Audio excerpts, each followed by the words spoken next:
ಶ್ರೀ ಪರಮಗುರುಭ್ಯೋ ನಮಃ. ಶ್ರೀಮದಾನಂದತೀರ್ಥ ಭಗವತ್ಪಾದಾಚಾರ್ಯ ಗುರುಭ್ಯೋ ನಮಃ. ಹರಿ ಓಂ. ನಾರಾಯಣಾಯ ಪರಿಪೂರ್ಣಗುಣಾರ್ಣವಾಯ ವಿಶ್ವೋದಯಸ್ಥಿತಿಲಯೋ ನಿಯತಿಪ್ರದಾಯ ಜ್ಞಾನಪ್ರದಾಯ ವಿಬುಧಾ ಸುರಸೌಖ್ಯದುಃಖ ಸತ್ಕಾರಣಾಯ ವಿತತಾಯ ನಮೋ ನಮಸ್ತೆ. ಅಶೇಷವಾಗ್ಜಾಡ್ಯಮಲಾಪಹಂತ್ರಿ ನಮಂ ನಮಂ ಸ್ಪಷ್ಟಸುವಾಕ್ಪ್ರದಾಯಿನಿ ಮಮೇಹ ಜಿಹ್ವಾಗ್ರಸುರಂಗನರ್ತಕೀ ಭವ ಪ್ರಸನ್ನಾ ವದನೆ ಚ ಮೇ ಶ್ರೀಃ. ಅಭ್ರಮಂ ಭಂಗರಹಿತಂ ಅಜಡಂ ವಿಮಲಂ ಸದಾ ಆನಂದತೀರ್ಥಮತುಲಂ ಭಜೆ ತಾಪತ್ರಯಾಪಹಂ. ಭವತಿ ಯದನುಭಾವಾದೇಡಮುಖೋऽಪಿ ವಾಗ್ಮಿಃ ಜನಮತಿರಪಿ ಜಂತುರ್ಜಾಯತೆ ಪ್ರಾಜ್ಞಮೌಲಿಃ. सकलवचनचेतो देवता भारती सा मम वचसि निधत्तां सन्निधिं मानसे च. नमोऽस्तु तात्विका देवाः विष्णुभक्तिपरायणाः धर्ममार्गे प्रेरयन्तु भवन्तः सर्व एव हि. वक्रतुण्डमहाकाय सूर्यकोटिसमप्रभा निर्विघ्नं कुरु मे देव सर्वकार्येषु सर्वदा. आनन्दतीर्थोपदिष्टो निधिर्नारायणः ह्वयः प्रदर्शितो येन सम्यक् जयतीर्थं तमाश्रये. नौमिन्याय सुधादिकृज्जयमुनीन् श्रीपादराक्षन्मणीन् व्यासार्यान् विदागमाब्धिविहरान् श्रीवाजिराजानपि वन्दे हंसवरान् रघूत्तमगुरून् वैदग्ध्यवारान् निधीं श्रीसत्यव्रतराघवेन्द्रमुनिपान् सद्बोधसद्यानपान्. विद्यायां विबुधाचार्यं वेदज्ञानाब्धिचन्दिरं दुर्मतद्वान्तमार्तण्डं सत्यध्यानमुनिं भजे. सत्याभिज्ञकराब्जोक्तान् पञ्चाशद्वर्षपूजकान् सत्यप्रमोदतीर्थार्यान् नौमिन्यायसुधारतान्. शास्त्रेषु पादुष्वानं शास्त्रज्ञेषु च वत्सलं दीनभक्तोद्धारकरं सत्यात्मानं गुरुं भजे. विद्यापीठविदातारं विद्यावारीचन्दिरं विद्यार्थिवत्सलं वन्दे महामहिमसद्गुरुम्. आपादमौलिपर्यन्तं गुरूणाम् आकृतिं स्मरेत तेन विघ्नाः प्रणश्यन्ति सिद्ध्यन्ति च मनोरथाः. श्रीगुरुभ्यो नमः. हरि ओं. हरि ओं. हरि ओं. जीवाभेदो निर्गुणत्वं अपूर्णगुणता तथा साम्याधिक्ये तदन्येषां वेदस्तद्गत एव च. ಶ್ರೀ ಗುರುಭ್ಯೋ ನಮಃ. ಹರಿ ಓಂ. ತಾತ್ಪರ್ಯನಿರ್ಣಯದಲ್ಲಿ ಹಿಂದಿನ ಶ್ಲೋಕದವರೆಗೆ ಪ್ರವಚನ ರೂಪದಲ್ಲಿ ಪಾಠವನ್ನು ನಡೀತಾ ಇದೆ. ಈಗಿಂದ ಹೇಳುವಂತಹದಲ್ಲಿ ಮೊಟ್ಟ ಮೊದಲಿಗೆ ಹೇಳುವುದು 9 ವಿಧವಾಗಿರ್ತಕ್ಕಂತಹ ದ್ವೇಷಗಳನ್ನು ಹೇಳ್ತಾರೆ. 9 ವಿಧವಾದ ದ್ವೇಷವನ್ನು ಹೇಳ್ತಾರೆ. ಇದು ಇಲ್ಲಿ ಹೇಳುವುದು ದ್ವೇಷ ಅಲ್ಲ, ಇದು ದ್ವೇಷಕ್ಕೆ ಕಾರಣ. ನಾವು ನವವಿಧವಾದ ಭಕ್ತಿಯನ್ನು ಕೇಳ್ತೀವಿ. ನವವಿಧವಾದ ಭಕ್ತಿ ಅಂದರೆ ಶ್ರವಣ ಮಾಡೋದೇ ಭಕ್ತಿ. ಶ್ರವಣಂ ಕೀರ್ತನಂ ವಿಷ್ಣೋ ಸ್ಮರಣಂ ಪಾದಸೇವನಂ ಅಂತ ಕೇಳ್ತೀವಿ. ಶ್ರವಣವೇ ಭಕ್ತಿ ಅಲ್ಲ, ಶ್ರವಣದಿಂದ ಭಕ್ತಿ ಬರುತ್ತೆ. ಇಲ್ಲಿ ಏನು 9 ತರಹದಲ್ಲಿ ಹೇಗೆ ನವವಿಧವಾದ ಭಕ್ತಿ ಇದೆಯೋ ಹಾಗೆ ನವವಿಧವಾದ ದ್ವೇಷ ಇದೆ. ಆ ಯಾವ್ದ್ಯಾವ್ದು ದ್ವೇಷಗಳು ಅನ್ನೋದನ್ನ ತೋರಿಸ್ಕೊಡ್ತಾ ಹೋಗ್ತಾರೆ. ಯಾಕೆ ಅದು ದ್ವೇಷ ಅನ್ನೋದನ್ನ ನಾವು ಪ್ರತ್ಯೇಕವಾಗಿ ತಿಳ್ಕೊಳ್ಳೋಣ. ಜೀವಾಭೇದ, ನಿರ್ಗುಣತ್ವಂ, ಅಪೂರ್ಣ ಗುಣತ, ಇದು ಮೂರನೇದು. ಒಂದು, ಎಲ್ಲ ಜೀವರಿಂದಲೂ ಕೂಡ ಭಗವಂತ ಅಭಿನ್ನನಾಗಿದ್ದಾನೆ, ಜೀವಬ್ರಹ್ಮನಿಗೆ ಐಕ್ಯ ಇದೆ ಅಂತ ಏನು ಚಿಂತನೆ ಮಾಡ್ತಾರಲ್ಲ, ಇದು ಈಗೇನು ಐಕ್ಯ ಚಿಂತನೆ ಇದೆ, ಇದು ಒಂದು ಮೋಕ್ಷಕ್ಕೆ ಅತ್ಯಂತ ಪ್ರತಿಬಂಧಕವಾಗಿರ್ತಕ್ಕಂತಹ ವಿಷಯ. ಅದಕ್ಕೆ ಹೇಳ್ತಾರೆ ಇವೆಲ್ಲ ದ್ವೇಷಗಳು. ಈ ದ್ವೇಷಗಳಲ್ಲಿ ಮೊಟ್ಟ ಮೊದಲನೇ ದ್ವೇಷ ಯಾವುದು ಅಂತಂದರೆ ಜೀವರಿಂದ ಅತ್ಯಂತ ಅಭಿನ್ನ ಅಂತ ಹೇಳುವುದು. ಯಾರು ಹೇಳ್ತಾರೆ, ಏನು ಹೇಳ್ತಾರೆ ಅದು ಬೇಡ ಸಬ್ಜೆಕ್ಟ್. ಆದರೆ ಇದರಿಂದ ಏನು ಸಮಸ್ಯೆ ಆಗತ್ತೆ ಅನ್ನೋದನ್ನು ಮಾತ್ರ ನಾವು ತಿಳ್ಕೋಬೇಕು. ಇದು ಯಾಕೆ ದ್ವೇಷ ಅಂತ ಆಯ್ತು ನಮಗೆ? ಇದು ಯಾಕೆ ದ್ವೇಷ ಅಂತ ಆಗತ್ತೆ? ಇದು ಯಾಕೆ ದ್ವೇಷ ಆಗತ್ತೆ ಅಂತಂದರೆ, ಭಗವಂತ ಮೋಕ್ಷವನ್ನು ಕೊಡುವವನು ಭಗವಂತ, ಮೋಕ್ಷವನ್ನು ಕೊಡುವವನು ಭಗವಂತ.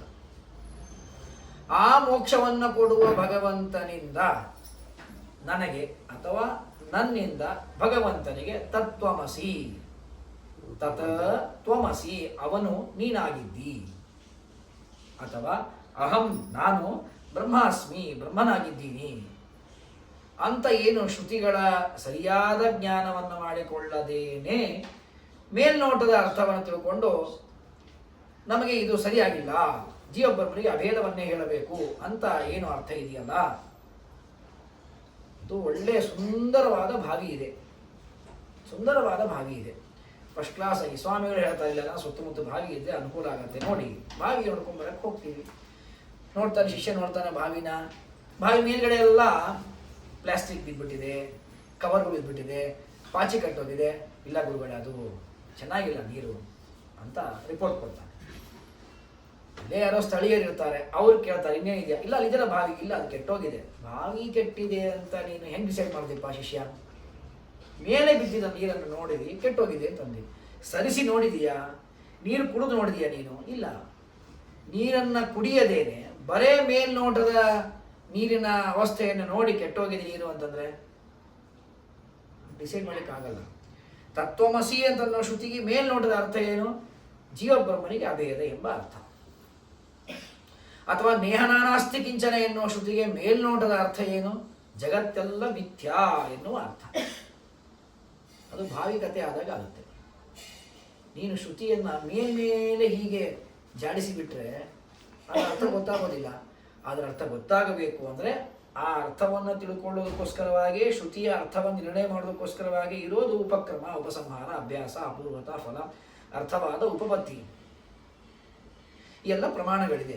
ಇವುಗಳನ್ನು ಅದರಲ್ಲಿ ಚಾಲನೆ ಮಾಡು, ಚಾಲನೆ ಮಾಡಿ ನೋಡು. ಆಗಲೂ ಅದು ಅಭೇದವನ್ನು ಹೇಳ್ತಾ ಇದ್ರೆ ಅಭೇದವನ್ನೇ ಒಪ್ಪೋಣ. ಇದು ಒಂದು ಹಾದಿ, ಪ್ರಮಾಣಗಳಿಂದ ನಿರ್ಣಯ ಮಾಡುವುದು ಒಂದು ಹಾದಿ.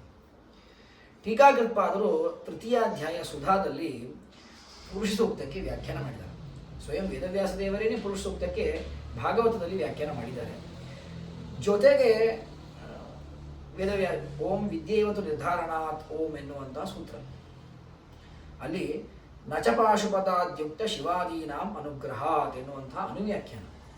ಅನೇಕ ಮತಗಳ ನಿರಾಕರಣೆ ಮಾಡ್ತಾರೆ. ಪಾಶುಪತನ ಮತ ನಿರಾಕರಣೆ ಮಾಡಬೇಕಾದಾಗ ಮಧ್ಯದಲ್ಲಿ ಪ್ರಸಂಗ ಬರ್ತದೆ, ಪುರುಷ ಸೂಕ್ತವನ್ನು ಅಲ್ಲಿ ವ್ಯಾಖ್ಯಾನ ಮಾಡಬೇಕಾಗಿ ಬರುತ್ತೆ.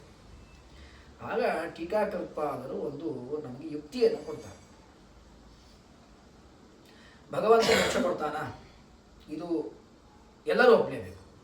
ಮೋಕ್ಷ ಕೊಡುವವನು ಒಬ್ಬನಿದ್ದಾನೆ, ಅವನು ಮೋಕ್ಷ ಕೊಡ್ತಾನೆ. ಅವನು ಎಂಥ 8 ಗುಣ ಇರಲಿ, ನಿರ್ಗುಣ ಇರಲಿ, ಅನಂತ ಗುಣ ಇರಲಿ, ಯಾರೋ XYZ ಒಬ್ಬ ಪರ್ಸನ್ ಮೋಕ್ಷ ಕೊಡ್ತಾನೆ ನಮಗೆ. ಅವನು ಮೋಕ್ಷ ಕೊಡ್ತಾನೆ ಅಂತಂದರೆ ನಮ್ಮನ್ನ ಈ ಸಂಸಾರದಿಂದ ಉದ್ಧಾರ ಮಾಡಿ ಮೋಕ್ಷವನ್ನು ಕೊಡ್ತಾನೆ. ಅಂತಹ ಮೋಕ್ಷ ಕೊಡುವ ಭಗವಂತನ ಜೊತೆಗೆ ನಮಗೆ ಐಕ್ಯವನ್ನು ಹೇಳಿಕೊಂಡು ಬಿಟ್ರೆ ಅವನು ಮೋಕ್ಷ ಕೊಡ್ತಾನೆ ನಮಗೆ. ಯಾಕೆ ಕೊಡಲ್ಲ ಅಂದರೆ, ಈ ಜೀವನನ್ನ ನಾನು ಈ ಸಂಸಾರದಿಂದ ಮುಕ್ತನನ್ನಾಗಿ ಮಾಡಿದೆ ಅಂತಂದರೆ, ಮಾಡಿದ ತಕ್ಷಣ ನನ್ನ ಕುರ್ಚಿಯನ್ನು ಅವನು ತಗೋತಾನೆ. ನಾನು ಯಾಕೆ ಮೋಕ್ಷ ಕೊಡ್ತೀನಿ ಅವನಿಗೆ? ಬುಟ್ಟಿಯಲ್ಲಿ ಹಾವನ್ನು ಮುಚ್ಚಿಟ್ಟಿರ್ತಾನೆ, ಮುಕ್ತಿಯಲ್ಲಿ ಹಾವನ್ನು ಮುಚ್ಚಿಟ್ಟಿರ್ತಾನೆ. ಇದಕ್ಕೆ ಅಹಿಮೂಷಕ ನ್ಯಾಯ ಅಂತ ಕರೀತಾರೆ. ಅಹಿಮೂಷಕ ನ್ಯಾಯ ಅಂತ. ಬುಟ್ಟಿಯಲ್ಲಿ ಒಬ್ಬ ಹಾವಾಡಿಗ ಹಾವನ್ನು ಬಂಧನ ಮಾಡಿ ಇಟ್ಟಿರ್ತಾನೆ, ಅದಕ್ಕೆ ಹೊರಗೆ ಬರ್ಲಿಕ್ಕೆ ಆಗ್ತಿರೋದಿಲ್ಲ. ಇಲಿ ತಾನು ಬಂದು ಆ ಬುಟ್ಟಿ ಮೇಲೆ ಕೂತ್ಕೊಂಡಿರುತ್ತೆ, ಒಳಗೆ ಏನೋ ಪದಾರ್ಥ ಇದೆ ಅಂತ. ಇಲಿಯ ಸ್ವಭಾವ ಒಳಗೆ ಬಂದು ಒಳಗೆ ಹೋಗಬೇಕು ಅಂತ ಜಾಗ ಹುಡುಕ್ತಾ ಇರುತ್ತೆ. ಹಾವು ನೋಡುತ್ತೆ, ವಿಚಾರ ಮಾಡುತ್ತೆ, ಇಲಿಗೆ ಹೇಳುತ್ತೆ, ನೋಡು ಇಲಿ, ನೀನು ನಿನ್ನ ಹಲ್ಲಿಂದ ಇದನ್ನು ಕೊರೆದ್ಬಿಡು, ನಾನು ಹೊರಗೆ ಬರ್ತೇನೆ, ಇಬ್ಬರು ಕೂಡಿ ಈ ಮನೆಯಲ್ಲಿ ಏನಿದೆಯೋ ತಿನ್ನೋಣ ಅಂತನಂತೆ. ಪಾಪ ಇಲಿ ಆಸೆ ಬಿದ್ದು ತನ್ನ ಹಲ್ಲಿಂದ ಆ ಬಿದಿರಿನ ಎಲ್ಲ ಬೆತ್ತವನ್ನು ಕಟ್ ಮಾಡಿ ಹಾಕತ್ತೆ, ಮುರಿದು ಹಾಕತ್ತೆ. ಹಾವು ಹೊರಗೆ ಬರುತ್ತೆ. ಹೊರಗೆ ಬಂದ ತಕ್ಷಣ ಹಸಿವಾಗಿರುತ್ತೆ. ಮೊದಲಿಗೆ ಇಲಿಯನ್ನೇ ತಿಂದುಬಿಡುತ್ತೆ. ಆ ಇಲಿಗೆ ಈ ಹಾವು ನನ್ನನ್ನು ತಿನ್ನತ್ತೆ ಅಂತ ಗೊತ್ತಿದ್ರೆ ಅದು ಬಿಡಿಸ್ತಿತ್ತ? ಯಾಕೆ ಬಿಡಿಸತ್ತೆ? ನಾನೇ ಅದಕ್ಕೆ ಮೊದಲನೇ ಆಹಾರ ಅಂದರೆ ಯಾಕೆ ಬಿಡಿಸತ್ತೆ? ಅದು ಬಿಡಿಸಲ್ಲ. ಹಾಗೆ ಪರಮಾತ್ಮ, ಸರ್ವಜ್ಞನಾದ ಪರಮಾತ್ಮನಿಗೆ ಗೊತ್ತಿಲ್ವಾ, ಇವನ ನಾನು ಮುಕ್ತರನ್ನಾಗಿ ಮಾಡಿಬಿಟ್ರೆ ನನ್ನ ಜೊತೆಗೆ ಅಭೇದವನ್ನು ಹೊಂತಾನೆ, ನನ್ನ ಮನೆ ಕಿತ್ಕೋತಾನೆ, ನನ್ನ ಹೆಂಡತಿ ಕಿತ್ಕೋತಾನೆ, ನನ್ನ ಮಕ್ಕಳಿಗೆ ಕಿತ್ಕೋತಾನೆ, ಎಲ್ಲ ಪೋರ್ಟ್ಫೋಲಿಯೋಸ್ ಎಲ್ಲ ಹೋಗುತ್ತೆ. ಯಾಕ್ರಿ ಅವನ್ನ ಅಭೇದ ಮಾಡ್ತಾನೆ? ಯಾಕೆ ಅಭೇದವನ್ನು ಹೇಳಬೇಕು? ಶ್ರೀಮದ್ ಟೀಕಾಕೃತ್ಪಾದರು ಇದನ್ನು ಈ ಯುಕ್ತಿಯನ್ನು ಕೊಡ್ತಾರೆ.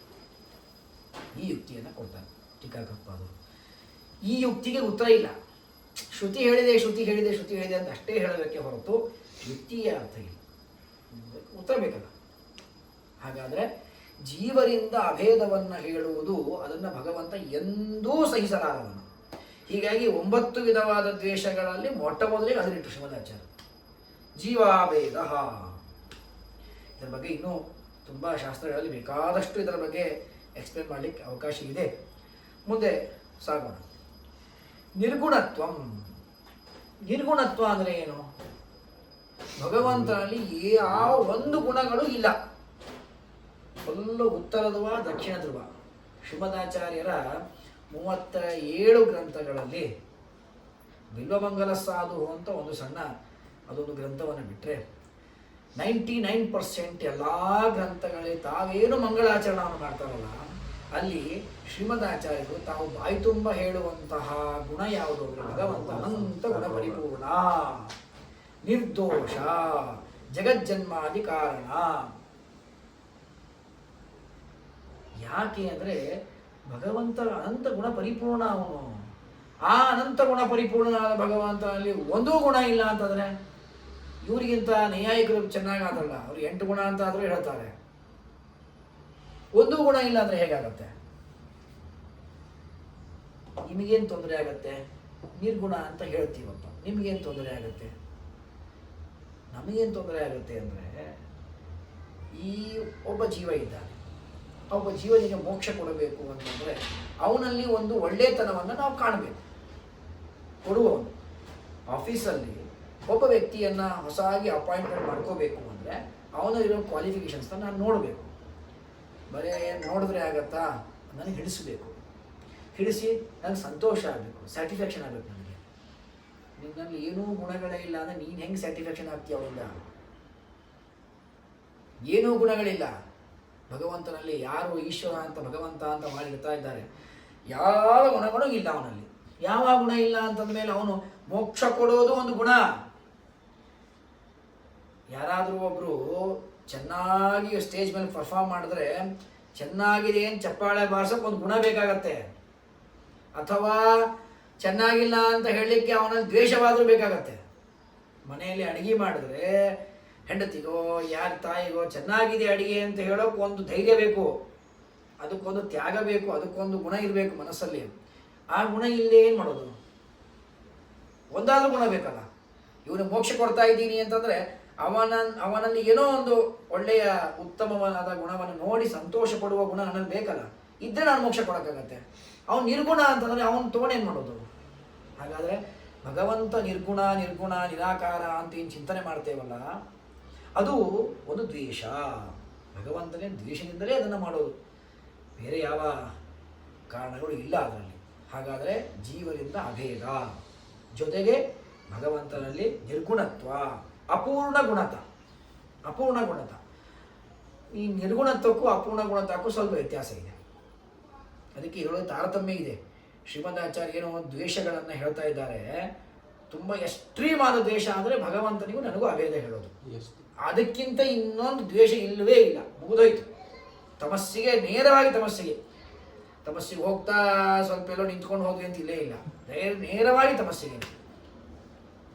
ನಿರ್ಗುಣತ್ವ ಅನ್ನೋದು ಅದು ಡೈರೆಕ್ಟಾಗಿ ಎಫೆಕ್ಟ್ ಆಗದೇ ಇದ್ರೂ 2 ಹಂತಗಳಲ್ಲಿ ಎಫೆಕ್ಟ್ ಆಗುತ್ತೆ. ಇಲ್ಲ, ನಾವು ಭಗವಂತನಿಗೆ ನಿರ್ಗುಣ ಅಂತ ಹೇಳಲ್ಲ. ಗುಣಗಳಿದೆ ಭಗವಂತನಲ್ಲಿ, ಎಲ್ಲ ಕುರ್ಕುರೆ ಇದ್ದಂಗೆ ಹೊಸ ಗುಣಗಳು. ಯಾವ ಗುಣ ಪೂರ್ಣ ಇದೆ, ಯಾವುದು ಪೂರ್ಣ ಇಲ್ಲ. ಯಾವುದು ಗುಣ ಪೂರ್ಣ ಇಲ್ಲ ಭಗವಂತನಿಗೆ.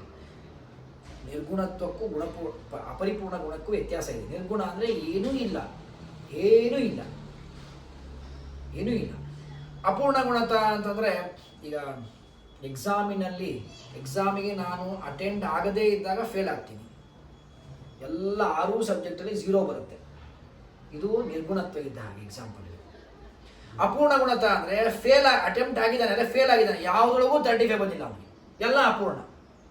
ಯಾವುದೋ ಒಂದು ಸಬ್ಜೆಕ್ಟ್ ಒಳಗಡೆ ಭಾರಿ ನನ್ನ ಮಗ ಪಾಸ್ ಆಗಿದ್ದಾನೆ ಅಂದರೆ ಆಯಿತು ನೋಡೋಣ, ಅವನಿಗೆ ಅದರೊಳಗಡೆ ಇಂಟ್ರೆಸ್ಟ್ ಇದೆ ಅನ್ಸತ್ತೆ, ಅದ್ರೊಳಗೆ ಬೆಳೆಸೋಣ ಅಂತ ಅಂತೀವಿ. ಅವ್ನಿಗೆ ಎಲ್ಲರೊಳಗೂ 20, 22 ಅಂತ ಹಿಂಗೆ ಟೆಲಿಫೋನ್ ನಂಬರ್ ತೊಗೊಂಡ್ರೆ ಅಪೂರ್ಣ, ಎಲ್ಲರೊಳಗೂ ಅಪೂರ್ಣ. ಅಟೆಂಪ್ಟ್ ಆಗಿಲ್ಲ ಅಂತಿಲ್ಲ, ಅವನು ಬರ್ದಿಲ್ಲ ಅಂತ ಇಲ್ಲ, ಮಾರ್ಕ್ಸ್ ಬಂದಿಲ್ಲ ಅಂತಿಲ್ಲ ಅವನಿಗೆ, ಅದು ಅಪೂರ್ಣ. ಇವನು ಎಕ್ಸಾಮ್ಗೆ ಹೋಗಿಲ್ಲ, 0. ಸೊ ನಿರ್ಗುಣತ್ವಕ್ಕೂ ಅಪೂರ್ಣ ಗುಣತ್ವಕ್ಕೂ ಈ ತರಹದ ವ್ಯತ್ಯಾಸ ಇದೆ. ಇದು ಒಂದು ದ್ವೇಷ. ಭಗವಂತನಲ್ಲಿ. ಸಾಮ್ಯಾಧಿಕ್ಯೆ ತದನ್ಯೇಷಾಂ ಭೇದ ತದ್ಗತ ಏವ ಚ. ಸಾಮ್ಯಾಧಿಕ್ಯ, ಈ ಬ್ರಹ್ಮಾದಿ ದೇವತೆಗಳಲ್ಲಿದ್ದಾರಲ್ಲ, ಲಕ್ಷ್ಮಿಯಿಂದ ಆರಂಭ ಮಾಡಿಕೊಂಡು ಇವರೆಲ್ಲರೂ ಭಗವಂತನ ಸಮಾನ. ಎಲ್ಲರೂ ಭಗವಂತನ ಸಮಾನ. ರಾಯರು ದೇವರು. ರಾಯರು ನಮ್ಮ ಪಾಲಿಗೆ ದೇವರು ಅಂತ ಅನ್ನೋದೇನಿದೆಯಲ್ಲ, ಇದು ವಾಸ್ತವನೇ. ಆದರೆ ನಿಜವಾದ ಏನು ನಾವು ಭಗವಂತನಿಗೆ ದೇವ ಅಂತ ಶಬ್ದ ಬಳಸ್ತೇವಲ್ಲ, ಆ ಶಬ್ದವನ್ನು ಬಳಸಲಿಕ್ಕೆ ಆಗ್ತದನ? ಆಗೋದಿಲ್ಲ. ಹೇಗೆ ಸಾಧ್ಯ ಇದೆ? ಆ ಬ್ರಹ್ಮಾದಿ ದೇವತೆಗಳು ಎಲ್ಲ ಭಗವಂತನಿಗೆ ಸಮಾನರಾಗಿದ್ದಾರೆ ಅಂತ ಏನು ಚಿಂತನೆ ಮಾಡಿದ್ರೆ ಅದು ಒಂದು ದ್ವೇಷ. ತದನ್ಯೇಷ, ಇದಕ್ಕಿಂತ ಬ್ರಹ್ಮದೇವರೇ ಸರ್ವೋತ್ತಮ, ಋತುದೇವರೇ ಸರ್ವೋತ್ತಮ, ಗಣಪತಿಯೇ ಸರ್ವೋತ್ತಮ. ಹೀಗೆ ಬೇರೆ ಬೇರೆ ದೇವತೆಗಳನ್ನು ಅವರವರಿಗೆ ಸರ್ವೋತ್ತಮತ್ವವನ್ನು ಹೇಳ್ತಾ ಭಗವಂತನಿಗಿಂತ ಅಧಿಕರಾಗಿದ್ದಾರೆ ಅಂತ ಹೇಳೋದೇನಿದೆಯಲ್ಲ, ಇದು ತದನ್ಯೇಷ. ಆಮೇಲೆ ತದ್ಗತ ಭೇದ. ತದ್ಗತ ಭೇದ ಅಂದರೆ ಭಗವಂತನಲ್ಲಿ ಎಲ್ಲ ಗುಣ, ಕ್ರಿಯಾ, ಅವಯವ, ರೂಪ ಎಲ್ಲ ಇದೆ. ಎಲ್ಲವೂ ಅವನಿಂದ ಭಿನ್ನವಾಗಿದೆ.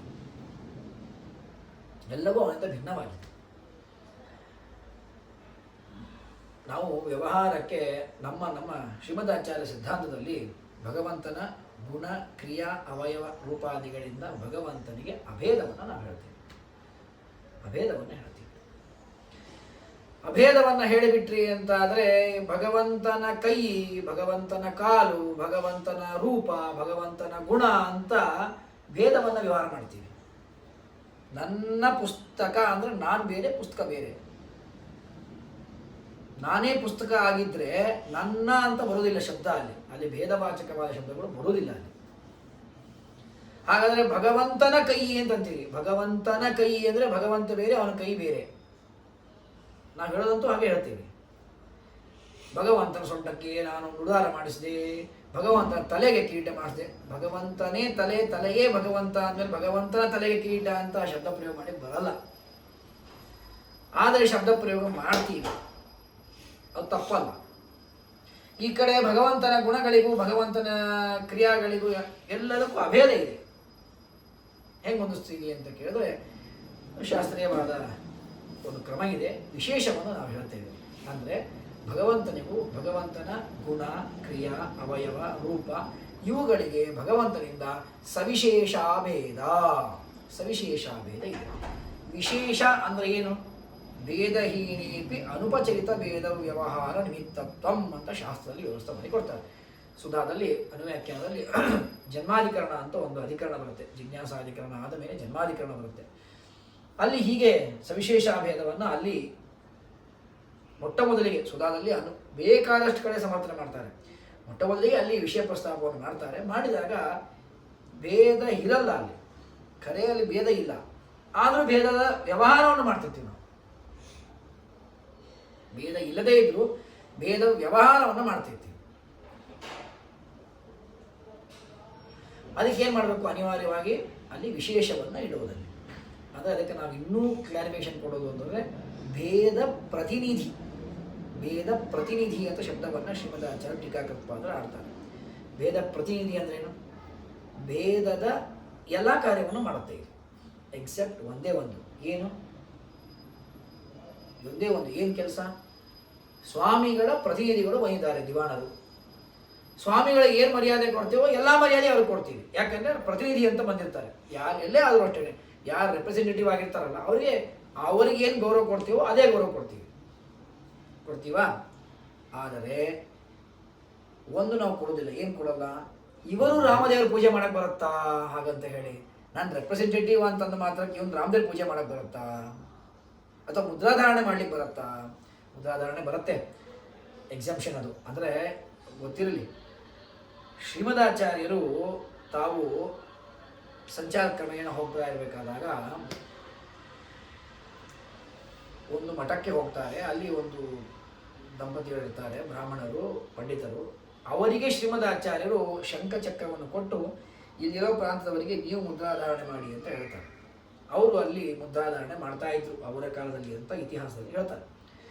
ಇವತ್ತಿಗೂ ಆ ಮುದ್ರೆಗಳನ್ನು ತೋರಿಸ್ತಾರೆ. ಶ್ರೀಮದಾಚಾರ್ಯ ಕೊಟ್ಟ ಮುದ್ರೆಗಳು ಅಂತ ತೋರಿಸ್ತಾರೆ. ಅದು ಅವರ ಮನೆ, ಅವರು ಕೊಡ್ತಿದ್ರು, ಈಗ ಏನು ಮಾಡ್ತಾರೆ ಗೊತ್ತಿಲ್ಲ. ಆದರೆ ಅದೇನು ಯತಿಗಳೇ ಮಾಡಬೇಕಾದ ಕೆಲಸ ಇದೆಯಲ್ಲ, ಅದನ್ನು ರೆಪ್ರೆಸೆಂಟೇಟಿವ್ ಮಾಡಲ್ಲ.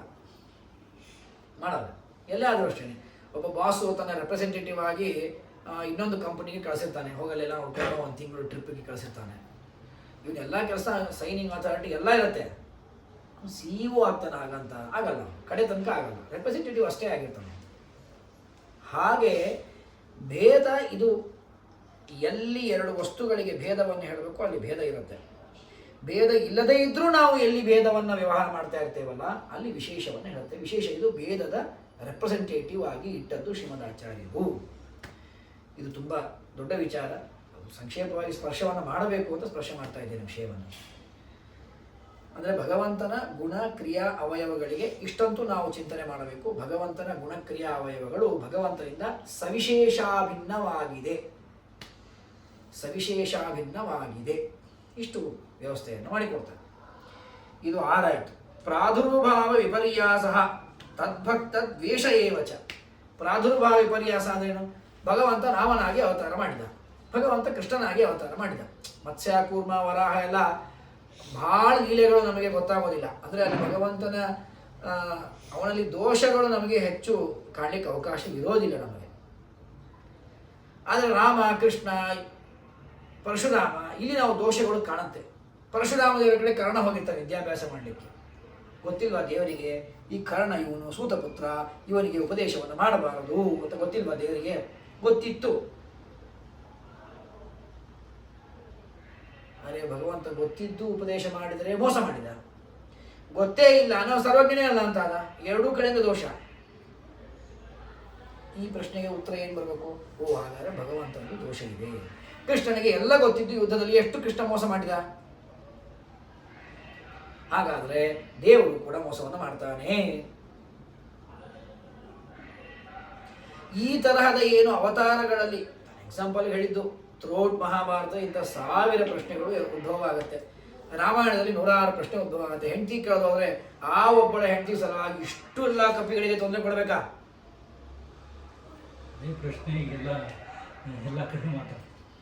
ಎಲ್ಲದಕ್ಕೆ ಶ್ರೀಮದಾಚಾರ್ಯ ಉತ್ತರ ಕೊಟ್ಟಿದ್ದಾರೆ. ಶ್ರೀಮದಾಚಾರ್ಯರ ಈ ತಾತ್ಪರ್ಯ ನಿರ್ಣಯ ಗ್ರಂಥದಲ್ಲಿ ಎಲ್ಲದಕ್ಕೂ ಉತ್ತರ ಇದೆ.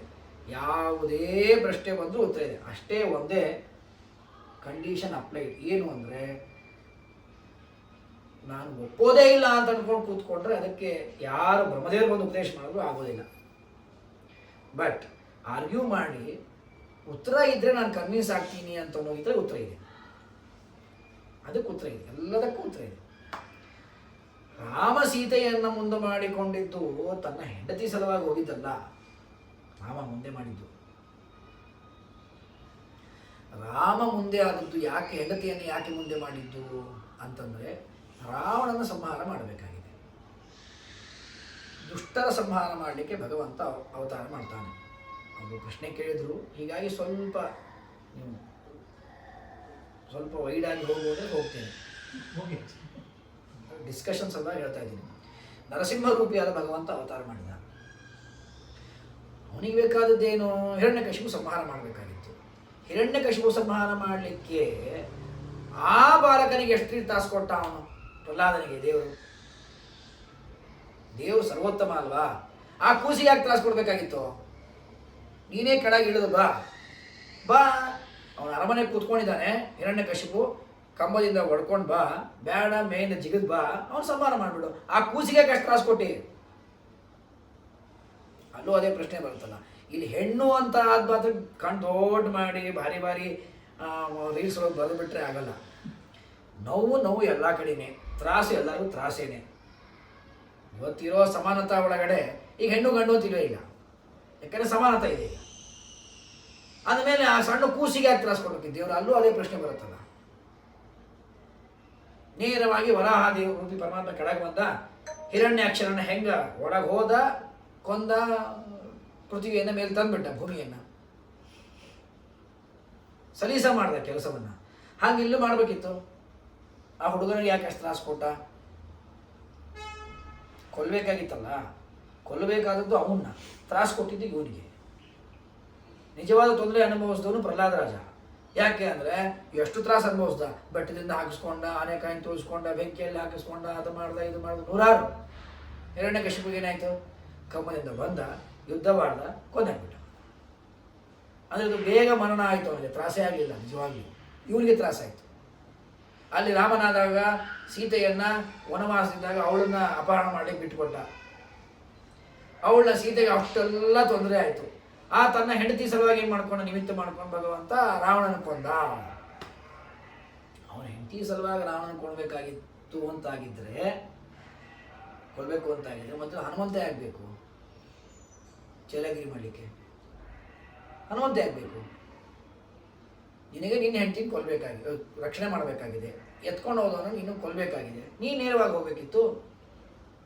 ಸುಗ್ರೀವನ ಸಹಾಯ ಯಾಕೆ ತಗೊಂಡೆ? ವಾಲಿಯನ್ನು ಯಾಕೆ ಸಂಹಾರ ಮಾಡಿದೆ?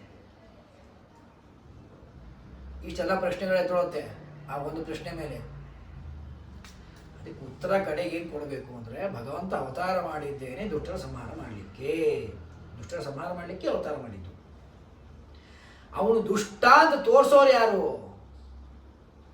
ಇವತ್ತು ಯಾರ್ಯಾರೆಲ್ಲ ಮಾತಾಡ್ತಾರಲ್ಲ, ತನ್ನ ಹೆಂಡತಿ ಸಲುವಾಗಿ ರಾವಣನ ಕೊಂದ, ಕರೆಕ್ಟ್. ರಾವಣ ದುಷ್ಟ ಆಗಿದ್ನೋ ಇಲ್ವೋ? ಹಿರಣ್ಯಕಶಿಪು ದುಷ್ಟ ಆಗಿದ್ನೋ ಇಲ್ಲೋ? ನಿಮ್ಗೇನು ಗೊತ್ತು? ದೇವರು ನೇರವಾಗಿ ಮೇಯಿಂದ ಕೆಳಗೆ ಜಿಗಿದು ಬಂದು ಅವನು ಕೊಂದಿದ್ರೆ ಅವಾಗ ಈ ಪ್ರಶ್ನೆ ಬರ್ತಿತ್ತು, ಸುಮ್ಮನೆ ಯಾಕ್ರಿ ಕೊಂದ ಅವನು ದೇವರವನ್ನ? ಸುಮ್ಮನೆ ಕೊಂದಿಲ್ಲಪ್ಪ, ಅವ್ನು ಕೆಟ್ಟವನು. ಏನು ಕೆಟ್ಟ ಕೆಲಸನೇ ಮಾಡಿಲ್ಲ, ಹೆಂಗೆ ಕೆಟ್ಟವನು ಅಂತ ಹೇಳ್ತೀರಿ ನೀವು? ತೋರಿಸ್ಬೇಕು ಅವ್ನು ಕೆಟ್ಟ ಕೆಲಸ. ತನ್ನ ಸ್ವಂತ ಮಗನಾಗಿದ್ರು, ಸಣ್ಣ ಬಾಲಕನಾಗಿದ್ರು, ಪ್ರಹ್ಲಾದ ರಾಜನಿಗೆ ಇಷ್ಟು ತೊಂದರೆ ಕೊಡ್ತಾ ಇದ್ದಾನೆ, ಸಾಕ್ಷಾತ್ ತಂದೆ ಅಂತಂದ ಮೇಲೆ ಎಂತಹ ದುಷ್ಟ ಅವನು ತೋರಿಸ್ಬೇಕಲ್ಲ. ಆ ದುಷ್ಟತನದ ಪರಾಕಾಷ್ಠತೆಯನ್ನು ತೋರಿಸಿದರೆ ನಮಗೆ ಅರ್ಥ ಆಗುವುದು ಇವನು ದುಷ್ಟನಿದ್ದಾನೆ, ಹಾಗಾಗಿ ದೇವರವನ್ನು ಸಂಹಾರ ಮಾಡಬೇಕು ಇವನನ್ನ. ರಾವಣ ಎಷ್ಟು ದುಷ್ಟನಿದ್ದಾನೆ, ಪರಸ್ತ್ರೀಯರ ಮೇಲೆ ರಾವಣನಿಗೆ ಈ ತರಹದ ಭಾವನೆಗಳಿದೆ ಅಂತ ಯಾರು ತೋರಿಸ್ಬೇಕು? ದೇವರೇ ತೋರಿಸ್ಬೇಕಲ್ವಾ. ಅದಕ್ಕಾಗಿ ದೇವ್ರೇನು ಮಾಡ್ದ? ದೇವ್ರೇನು ಮಾಡ್ದ? ಅವಳು ಇವಳು ಬೇರೆ ಹೆಣ್ಮಕ್ಳನ್ನ ಅಪಹಾರ ಮಾಡಿಸ್ಬಿಟ್ರೆ ನಾನು ಅವನನ್ನು ಕೊಲ್ಲಬೇಕಾಗಿದೆ. ನಾನು ಅವನ್ನ ಕೊಲ್ಲಬೇಕಾದಾಗ ಬೇರೆ ಹೆಣ್ಮಕ್ಳನ್ನ ಯಾಕೆ ನಾನು ಮಧ್ಯೆ ತರಬೇಕು? ನನ್ನ ಹೆಂಡ್ತಿನೇ ಬಿಟ್ಕೊಡ್ತೀನಿ, ತೊಗೊಂಡೋಗು, ನನ್ನ ಹೆಂಡ್ತಿನ ತೊಗೊಂಡೋಗು, ಈಗ ಎಷ್ಟು ದುಷ್ಟ ಇದೆಯಾ ಅಂತ ಜಗತ್ತಿಗೆ ಗೊತ್ತಾಗತ್ತೆ, ಇನ್ನು ಸಂಹಾರ ಮಾಡ್ತೀನಿ ನಾನು. ಹಾಗಾದರೆ ದೇವರು ತಾನು ಮಾಡಿದ ಅವತಾರದ ಕಾರ್ಯಗಳೇನಿದೆಯಲ್ಲ, ಕಾರ್ಯಗಳಲ್ಲಿ ನಮಗೆ ಬೇಕಾದಷ್ಟು ನಮಗೆ ಅನಿತಾ ಭಾವನೆ ಬರುತ್ತೆ. ಇದು ಮಾಡಿ ತಪ್ಪು, ಇದು ಮಾಡಿ ತಪ್ಪು, ಇದು ಮಾಡಿ ತಪ್ಪು, ಬೇಕಾದಷ್ಟು ಬರುತ್ತೆ. ಅವಕಾಶವೂ ಇದೆ ಅದಕ್ಕೆ, ದೇವರು ಹಾಗೆ ಮಾಡಿಕೊಡ್ತಾನೆ ಅವಕಾಶವನ್ನು. ಆದರೆ ಹಾಗೆ ತಿಳಿಯತಕ್ಕದ್ದಲ್ಲ. ಹಾಗೆ ಯಾರಾದರೂ ಪ್ರಾದುರ್ಭಾವ ವಿಪರ್ಯಾಸ, ವಿಪರ್ಯಾಸ ಅಂದರೆ ಅದಕ್ಕೆ ವಿರುದ್ಧವಾದದ್ದು. ಎಲ್ಲ ಥರದಲ್ಲಿ ದೇವರು ಅವತಾರ ಮಾಡಿದ್ದಾನೆ ಅಂತ ನಾವಂತೀವಿ, ದೇವರು ಹುಟ್ಟಿದ್ದಾನೆ ಅಂತ ಅಂದಪ್ಪ. ದೇವರು ನಮ್ಮ ಹಾಗೆ ಹುಟ್ಟಿದ್ದಾನೆ, ಅವನಿಗೂ ರಕ್ತ ಮಾಂಸ ಇತ್ಯಾದಿಗಳೆಲ್ಲ ಇದೆ, ಹೊಡೆದ್ರೆ ಅವನಿಗೂ ತೊಂದರೆ ಆಗುತ್ತೆ. ಈ ತರಹದ ವಿಪರ್ಯಾಸಗಳು ಅಥವಾ ಅವನು ಮಾಡಿದ ಕಾರ್ಯಗಳಲ್ಲಿ ವಿಪರ್ಯಾಸಗಳು, ಇವುಗಳಲ್ಲಿ ಏನು ಚಿಂತನೆ ಮಾಡ್ತೇವಲ್ಲ, ಇವೆಲ್ಲ ದ್ವೇಷ. ಜೊತೆಗೆ ತದ್ಭಕ್ತ ದ್ವೇಷ ಏವಚ. ನಾವು ಪರಮಾತ್ಮನನ್ನು ಎಕ್ಸ್ಟ್ರೀಮ್ ಆಗಿ ಅವನನ್ನು ನಾವು ಚಿಂತನೆ ಮಾಡ್ತೇವೆ. ಅನಂತ ಗುಣಪರಿಪೂರ್ಣ, ಸ್ವತಂತ್ರ, ನಿರ್ದೋಷ, ಜಗಜ್ಜನ್ಮಾದಿ ಕಾರಣ ಎಲ್ಲ ಸರಿ. ಆದರೆ ಪರಮಾತ್ಮನೇ ಪರಮಾತ್ಮ ಒಬ್ಬನೇ, ಜೊತೆಗಿದ್ದವ್ರು ಯಾರೂ ಸೇರಿಸಲ್ಲ ಹತ್ರ ಅಂದರೆ ಹೆಂಗಾಗತ್ತೆ? ನಾನು ಬಂದ್ಬಿಟ್ಟು ನೇರವಾಗಿ ನಿಮ್ಮ ಮನೆಗೆ ಬಂದು ನೀವು ಒಬ್ಬರು ನಮ್ಮ ಮನೆ ಕಾರ್ಯಕ್ರಮ ಬನ್ನಿ, ನಿಮ್ಮ ಯಾರೂ ಕರಿಬೇಡ್ರಿ ಅಂತಂದರೆ ಇನ್ನೂ ಬರ್ಬಹುದೇನೋ.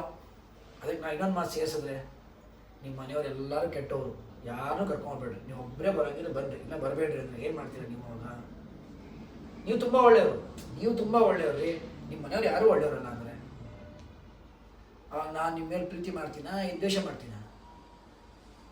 ನಾನು ನಿಮಗೇನು ಅಂದಿದ್ದೀನಿ ರೀ, ನಿಮಗೇನು ಅಂದೇ ಇಲ್ವಲ್ಲ ಅಂದರೆ ನನಗೆ ಅಂದಿಲ್ಲ, ನಮ್ಮವ್ರಿಗೆ ಅಂದಿಲ್ಲ, ನನಗಂದ ಹಾಗೆ ಅದು. ದೇವರು ಅಂತಾನೆ, ದೇವರು ಸರ್ವೋತ್ತಮ, ಅನಂತ ಗುಣ ಪರಿಪೂರ್ಣ ದೇವರು, ಇದೇ ನಾನು ದೇವರಿಗೆ ನಾನು ಅಂತ ಇಲ್ಲ. ಆದರೆ ಈ ಬ್ರಹ್ಮಾದಿ ದೇವತೆಗಳಿದ್ದಾರಲ್ಲ, ಅವ್ರು ಎದಕ್ಕೂ ಬೇಕಾಗಿಲ್ಲ, ಏನೆಲ್ಲ ಅವ್ರನ್ನ ನೆಗ್ಲೆಕ್ಟ್ ಮಾಡಿರಿ ಅಂದರೆ ಪರಿವಾರತೆಯ ಗ್ರಾಹ್ಯ ಅಪಿಹ್ಯೇಯ ಪ್ರಧಾನತಃ ಅಂಗಾಬದ್ಧಾಸ್ತು ನ ಶಾಖಾಸು ಹಿ ಪ್ರತಿವೇದನಂ ಅಂತ ಸೂತ್ರ ವೇದವ್ಯಾಸದೇವ ಸೂತ್ರವನ್ನು ಹೇಳ್ತಾರೆ.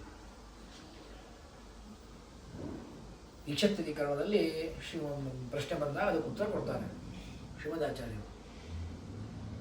ಭಗವಂತ ಸರ್ವೋತ್ತಮ, ಭಗವಂತನಂತೆ ಇವರು ಯಾರು ಸರ್ವೋತ್ತಮರಲ್ಲ, ಅದು ಸತ್ಯವಾದ ಜ್ಞಾನವೇ. ಆದರೆ ಭಗವಂತನ ಭಕ್ತರ ಪೂಜೆಯನ್ನು ಮಾಡದೇನೆ ಭಗವಂತನ ಪೂಜೆ ಮಾಡಿದ್ರೂ ಲಾಭ ಇಲ್ಲ, ಅಥವಾ ಭಗವಂತನನ್ನು ದ್ವೇಷ ಮಾಡಲ್ಲ ಅವನ ಭಕ್ತರನ್ನು ನಾವು ದ್ವೇಷ ಮಾಡ್ತೀವಿ ಅಂದರೆ ಅದು ನಡೆಯೋದಿಲ್ಲ. ಅದಕ್ಕೆ ತದ್ಭಕ್ತ ದ್ವೇಷ ಏವಚ, ಆ ಭಗವಂತನ ಭಕ್ತರಲ್ಲಿ ದ್ವೇಷವನ್ನು ಮಾಡಿದರೆ ಅಂತ ಆದರೆ ಸರ್ವಥಾ ಭಗವಂತ ಮೆಚ್ಚೋದಿಲ್ಲ. ಇದು 8ನೇದು. 9ನೇದು ತತ್ ಪ್ರಮಾಣಸ್ಯ ನಿಂದಾಚ. ತತ್ ಪ್ರಮಾಣ ಅಂದ್ರೇನು? ಭಗವಂತ ಇದ್ದಾನೆ ಅಂತನ್ನೋ ವಿಷಯಕವಾಗಿ ನಮಗೆ ಏನು ಪ್ರಮಾಣ? ವೇದಗಳು, ಮಹಾಭಾರತ, ಪಂಚರಾತ್ರ, ಈ ಆಗಮಗಳು, ಇವು ಪ್ರಮಾಣಗಳು. ಋಗ್ಯಜುಸ್ಸಾಮ ಅಥರ್ವಾಂಶ್ಚ ಭಾರತಂ ಪಂಚರಾತ್ರಕಂ ಮೂಲರಾಮಾಯಣಂ ಚೈವ ಶಾಸ್ತ್ರನಿ ವಿಧೀಯತೆ. ಈ 7 ನಮಗೆ ಪ್ರಮಾಣತಮವಾದ ಗ್ರಂಥಗಳು. 4 ವೇದಗಳು, ಮೂಲ ಮಹಾಭಾರತ, ರಾಮಾಯಣ, ಪಂಚರಾತ್ರ. ಈ ಗ್ರಂಥಗಳು ಸರಿಯಲ್ಲ, ಅಬದ್ಧವಾದ ಗ್ರಂಥಗಳಿದು, ಅಥವಾ ಈ ಕಾಲಕ್ಕೆ ಈ ಥರ ಹೇಳಬಾರ್ದು, ಇದನ್ನು ಸ್ವಲ್ಪ ಮಾರ್ಪಾಡು ಮಾಡೋಣ, ಇದರಲ್ಲಿ ಪರಿವರ್ತನೆ ತರೋಣ. ಟೆಕ್ಸ್ಟ್ ಬುಕ್ಕಲ್ಲಿ ಕೆಲವು ಶ್ಲೋಕಗಳು, ಈಗಿನ ಗೀತಾ ಒಳಗಡೆ ಈ ಶ್ಲೋಕಗಳು ಸ್ವಲ್ಪ ಸಾಮರಸ್ಯವನ್ನು ತಂದು ಕೊಡೋದಿಲ್ಲ, ಅಲ್ಲಿ ಜಾತಿ ವಿಭಾಗವನ್ನು ಮಾಡಿಬಿಟ್ಟಿದ್ದಾರೆ. ಹಾಗಾದರೆ ಆ ಶ್ಲೋಕವನ್ನು ತೆಗೆದುಬಿಡೋಣ. ಇವತ್ತಿನ ಸಾಮರಸ್ಯವನ್ನು ಕಾಪಾಡಬೇಕು ಅಂದರೆ ಆ ಶ್ಲೋಕಗಳನ್ನು ತೆಗೆದುಬಿಡೋಣ. ಅಂದರೆ ಅರ್ಥ ಏನಾಯಿತು? ಅದು ಅಪ್ರಮಾಣ ಅಂತಾಯಿತು. ಒಂದು ವಸ್ತುವನ್ನು ಪರಿವರ್ತನೆ ಮಾಡಬೇಕು ಅಂತಾದರೆ ಅದರ ಬಗ್ಗೆ ಪೂರ್ಣ ಎಚ್ಚರಿಕೆ ಇರಬೇಕು. ಹಿಂದೆ ಸತ್ಯಧ್ಯಾನರ ಕಾಲದಲ್ಲಿ, ಅದಾದಮೇಲೆ ಸ್ವಲ್ಪ ಆಮೇಲೆ ನಮ್ಮ ಮುಂಬೈಯಲ್ಲಿ ಮಾಹುಲಿ ಗೋಪಾಲಾಚಾರ್ಯರು ಇದ್ದರು. ಪುಣೆ ಒಳಗಡೆ ಒಂದು ದೊಡ್ಡದಾಗಿರ್ತಕ್ಕಂಥ ರೆವಲ್ಯೂಷನ್ ಶುರು ಆಯಿತು ಪುಣೆ ಒಳಗಡೆ. ಏನು ಅಂದರೆ ಧರ್ಮವನ್ನು ಪರಿವರ್ತನೆ ಮಾಡಬೇಕು, ಮಾಡಬಾರ್ದು. ಇವತ್ತಿನ ಆಧುನಿಕ ಯುಗಕ್ಕೆ ಧರ್ಮ, ಇದು ಹಳೆ ಧರ್ಮ ಇದೆ, ಅದನ್ನು ನಾವು ಸ್ವಲ್ಪ ಪರಿವರ್ತನೆ ಮಾಡಬೇಕು, ಮಾಡಬಾರ್ದು. ಹೇಳ್ತಾ ಇರೋದು ಆಚರಣೆಯಲ್ಲಿ ಪರಿವರ್ತನೆ ಅಲ್ಲ, ಟೆಕ್ಸ್ಟಿನಲ್ಲಿ ಪರಿವರ್ತನೆ. ವ್ಯತ್ಯಾಸ ಇದೆ ನಾನು ಹೇಳ್ತಾ ಇರೋದು. ಇವತ್ತು ನಮಗೆ ಮನೆಯಲ್ಲಿ ನಿತ್ಯ ಮಡಿಯಲ್ಲಿ ಒಲೆಯಲ್ಲಿ ಅಡುಗೆ ಮಾಡಬೇಕು, ನನಗಾಗ್ತಾ ಇಲ್ಲ. ಆಮೇಲೆ ಗ್ಯಾಸ್ ಇದೆ, ಗ್ಯಾಸ್ ಮೇಲೆ ಸ್ಟ್ಯಾಂಡ್ ಇಟ್ಕೊಂಡು ಅಡುಗೆ ಮಾಡ್ತೀವಿ, ಅದು ನಿನ್ನ ಆಚರಣೆ. ಟೆಕ್ಸ್ಟ್ ಬುಕ್ಕಿನಲ್ಲಿ ಬದಲಾವಣೆ ಮಾಡಿಲ್ಲ ನಾವು. ನಿಮ್ಮ ಮನೆಯಲ್ಲಿ ಬದಲಾವಣೆ ಮಾಡಿಕೊಂಡ್ರೆ, ನನ್ನ ಮನೆಯಲ್ಲಿ ನಾವು ಬದಲಾವಣೆ ಮಾಡಿಕೊಂಡೆ. ಬಾವಿಯಲ್ಲಿ ಸ್ನಾನ ಮಾಡಬೇಕು, ಆಗೋದಿಲ್ಲ, ಟ್ಯಾಂಕಿಯಲ್ಲಿ ಸ್ನಾನ ಮಾಡ್ತೇನೆ. ಟ್ಯಾಂಕಿಯಲ್ಲಿ ಮಾಡಿದ್ರೆ ಮಡಿ ಅಂತ ಶಾಸ್ತ್ರದಲ್ಲಿ ಕೋಟ್ ಮಾಡಿ ಬರೋದಿಲ್ಲ ನಾವು. ನಮಗೆ ಅನುಕೂಲ ಹೇಗಿದೆಯೋ ಇವತ್ತಿನ ಪರಿಸ್ಥಿತಿಗೆ ತಕ್ಕ ಹಾಗೆ ನಾವು, ಅದು ಬೇರೆ ವಿಚಾರ. ಅದಕ್ಕೆ ಧರ್ಮ ಪರಿವರ್ತನೆ ಅಂತಂದರೆ ಧರ್ಮದ ಟೆಕ್ಸ್ಟಿನಲ್ಲಿ ಪರಿವರ್ತನೆ ಮಾಡಬೇಕು ಅಂತ ಅನೇಕ ಜನ ವಾದವನ್ನು ಮಾಡ್ತಾರೆ. ಆಗ ನಮ್ಮ ಮುಂಬೈಯಿಂದ ನಮ್ಮ ಆಚಾರ್ಯರು ಹೋಗಿರ್ತಾರೆ. ಅದು ದೊಡ್ಡ ಅದೇನು ಚರ್ಚೆ ಆಯಿತು, ಕಾನ್ವರ್ಸೇಷನ್ ಆಯಿತು. ಅದರದ್ದು ಒಂದು ಲೇಖನವನ್ನು ಬರೆದು ಆಗಿನ ಕಾಲದಲ್ಲಿ ಪುಣೆ ಒಳಗಡೆ ಇವತ್ತೇನು ವಾದ ಆಗ್ತಿತ್ತು ಅದನ್ನು ಡೈಲಿ ಪೇಪರ್ ಒಳಗಡೆ ಪ್ರಿಂಟ್ ಮಾಡಿಸ್ತಾ ಇದ್ರು ಪುಣೆಯಲ್ಲಿ. ಧರ್ಮ ಪರಿವರ್ತನೆ ಆಗಬೇಕು, ಆಗಬಾರದು ಅಂತ ಕೇಳಿದ್ರೆ ಎಲ್ಲರೂ ಆಗಬೇಕು, ಆಗಬೇಕು, ಆಗಬೇಕು, ಸಾಧ್ಯನೇ ಇಲ್ಲ ಬದುಕಲಿಕ್ಕೆ. ಆ ಕಠಿಣವಾದ ಧರ್ಮವನ್ನು ಇಟ್ಕೊಂಡ್ರೆ ಯಾವತ್ತು ನಾವು ಇವತ್ತಿನ ಸಮಾಜಕ್ಕೆ ಆಗೋದಿಲ್ಲ ಅಂತ ಲಾಸ್ಟಿಗೆ ನಿರ್ಣಯಕ್ಕೆ ಬರೋ ಹಂತ ಇತ್ತು. ಆಗ ಇವರು ಧರ್ಮವನ್ನು ಪರಿವರ್ತನೆ ಮಾಡಬೇಕು ಅಂದರೆ 2 ವಿಷಯ. ಪರಿವರ್ತನೆ ಯಾರು ಮಾಡ್ತಾನಲ್ಲ ಅವನು ದೇವರಾಗಿರ್ಬೇಕು. ಯಾಕಂದ್ರೆ ಧರ್ಮ, ಸನಾತನ ಧರ್ಮ ಪ್ರತಿಷ್ಠಾಪನೆ ಮಾಡಿದ್ದು ಅಥವಾ ಪ್ರವರ್ತನೆ ಮಾಡಿದ್ದು ಭಗವಂತ. ಸ್ವಯಂ ಭಗವಂತನೇ ಧರ್ಮವನ್ನು ತಾನು ಆಚರಣೆ ಮಾಡಿ ಜಗತ್ತಿಗೆ ಕೊಟ್ಟ, ಧರ್ಮವನ್ನು ಮಾಡಿ ಅಂತ. ಹಾಗಾದರೆ ಧರ್ಮವನ್ನು ಮತ್ತೆ ನೀನು ಪರಿವರ್ತನೆ ಮಾಡಬೇಕು ಅಂತ ಆದರೆ ಅವನೇ ಬರಬೇಕು ಮತ್ತೆ. ಈಗ ನೀವ್ಯಾರೂ ದೇವರಲ್ಲ, ಈ ಮಾಡಿ ಕೊಟ್ಟಿರೋ ಕಮಿಟಿ ಯಾರೂ ದೇವರಲ್ಲ. ಇದು ಒಂದು. 2ನೇದು, ಇವತ್ತು ಈ ಕಮಿಟಿ 90s ಒಳಗಡೆ ಇರುವ ಕಮಿಟಿ ಏನಿದೆಯಲ್ಲ, ಆ ಕಮಿಟಿ ಏನು ಡಿಸೈಡ್ ಮಾಡಿತ್ತು ಅಂತಂದರೆ ಧರ್ಮವನ್ನು ಈಗೇನು ಇದೆ ಅದನ್ನು ನಾನು ಕನ್ವರ್ಟ್ ಮಾಡಿ ಸ್ವಲ್ಪ ಡೈಲ್ಯೂಟ್ ಮಾಡಿ ಕೊಡ್ತೇನೆ. ಕರೆಕ್ಟಾ? ಇನ್ನೊಂದು 10 ವರ್ಷ ಆದ ಮೇಲೆ ಇನ್ನೊಂದು 4 ಜನ ಬಂದರು, ಇದು ನಮಗೆ ಕಷ್ಟ ಆಯಿತು, ಇದನ್ನು ಡೈಲ್ಯೂಟ್ ಮಾಡೋಣ ಸ್ವಲ್ಪ. ನಾನು ಫ್ರಿಜ್ಜಲ್ಲಿ ಒಂದು ಜ್ಯೂಸ್ ಮಾಡಿಟ್ಟಿರ್ತೀನಿ, 10 ಜನಕ್ಕೆ ಅದನ್ನು ಒಂದು ವಾಟಕ ಹಾಕಿದರೆ, ಎಸೆನ್ಸ್ ಹಾಕಿದರೆ 10 ಲೋಟ ಆಗತ್ತೆ. 10 ಲೋಟ ಮಾಡಿದೆ ಇವತ್ತು. ಯಾಕೆ ಅದನ್ನು ಕುಡಿಯೋಕ್ಕಾಗಲ್ಲ ಡೈರೆಕ್ಟಾಗಿ, ಎಸೆನ್ಸ್ನ ಸ್ಟ್ರಾಂಗ್ ಇರುತ್ತೆ, ಅದನ್ನು ಡೈಲ್ಯೂಟ್ ಮಾಡಿದೆ. ಇಲ್ಲ ರೀ 25 ಜನ ಬಂದುಬಿಟ್ಟಿದ್ದಾರೆ, 10 ಲೋಟ ಸಾಲಲ್ಲ. ಹೌದಾ? ಇನ್ನೊಂದು ಸ್ವಲ್ಪ ನೀರು ಹಾಕು. ಹಾಗಾದ್ರೆ ಅದೆಲ್ಲಿ ಎಸೆನ್ಸ್ ಇದ್ದಿದ್ದು 10 ಮಾಡಿದಾಗ ಅದು ತಾನು ತನ್ನ ಪವರ್ ಕಳ್ಕೋತು. ಅದಕ್ಕೆ ಇನ್ನೊಂದಿಷ್ಟು ನಾನು ಇನ್ನೂ 10 ಲೋಟ ನೀರು ಹಾಕಿದ್ರೆ ಇನ್ನೊಂದಿಷ್ಟು ಕಳ್ಕೋತು. ಇಲ್ಲ ರೀ ಸಾಧ್ಯ ಇಲ್ಲ, 20 ಅನ್ಕೊಂಡ್ವಿ, ಅದೂ ಇಲ್ಲ, 50 ಜನ ಬಂದ್ಬಿಟ್ಟಿದ್ದಾರೆ. ಈಗ 50 ಜನ ಬಂದಿದ್ದಾರೆ, ಹಾಕು ಇನ್ನೊಂದು ಬಕೆಟ್ ನೀರು ಹಾಕು. ಇದು ಯಾವ ಜ್ಯೂಸು? ಇದು ಜ್ಯೂಸ್ ಅಂತಾರೆ ಅದಕ್ಕೆ ನೀರು ಅಂತಾರೆ ಅದಕ್ಕೆ. ಕಾಲ ಕಾಲಕ್ಕೆ ಆಯಾ ವಾದಗಳು ಬಂದಾಗ ಧರ್ಮವನ್ನು ನಾವು ಪರಿವರ್ತನೆ ಮಾಡ್ತಾ ಮಾಡ್ತಾ ಹೋದ್ರೆ ಕಡೆಗೆ ಏನು ಸಿಗತ್ತೆ? ಅದು ಧರ್ಮನೇ ಇಲ್ಲ ಅಂತಾಯ್ತು, ಧರ್ಮನೇ ಇಲ್ಲ ಅಂತಾಯ್ತು. ಹಾಗಾದ್ರೆ ಧರ್ಮವನ್ನ ಪರಿವರ್ತನೆ ಮಾಡುವ ಅಧಿಕಾರ ಯಾರಿಗೂ ಇಲ್ಲ. ಧರ್ಮದ ಆಚರಣೆ ನಿಮಗೆ ಹೇಗೆ ಬೇಕೋ ಅದು ಮಾಡ್ಕೊಳ್ಳಿ, ಅದು ನಿಮಗೆ ಬಿಟ್ಟದ್ದು. ಧರ್ಮ ಏನಿದೆ ಅದಿದೆ, ಅದೆಲ್ಲ ಕಾಲಕ್ಕೂ ಒಂದೇ ಧರ್ಮ. ಈ ಕಲಿಯುಗದಲ್ಲಿ ಏನು ಧರ್ಮ ಇದೆಯೋ ಅದು ಕಲಿಯುಗ ಪರ್ಯಂತವೂ ಅದೇ ಧರ್ಮ ಇದೆ. ಕೃತಯುಗದ ಧರ್ಮವನ್ನು ನಾವು ಮಾಡಿ ಅಂತ ಹೇಳ್ತಾ ಇಲ್ಲ. ಈಗ ಕಲಿಯುಗದ ಧರ್ಮ ಏನಿದೆ ಆ ಧರ್ಮವನ್ನು ಆಚರಣೆ ಮಾಡಿ. ಇದು ಕಲಿಯುಗದಲ್ಲಿ ಕಡೆಯ ತನಕನೂ ಇದೇ ಕಲಿಯುಗದ ಧರ್ಮ ಇರುತ್ತೆ. ಅದನ್ನು ಪರಿವರ್ತನೆ ಮಾಡೋಕ್ಕೆ ಆಗೋದು ಇಲ್ಲ. ಆದರೆ ನಿಮ್ಮ ನಿಮ್ಮ ಆಚರಣೆಗಳಲ್ಲಿ ಬೇಕಾದ್ರೆ ಮಾಡ್ಕೊಳ್ಳಿ.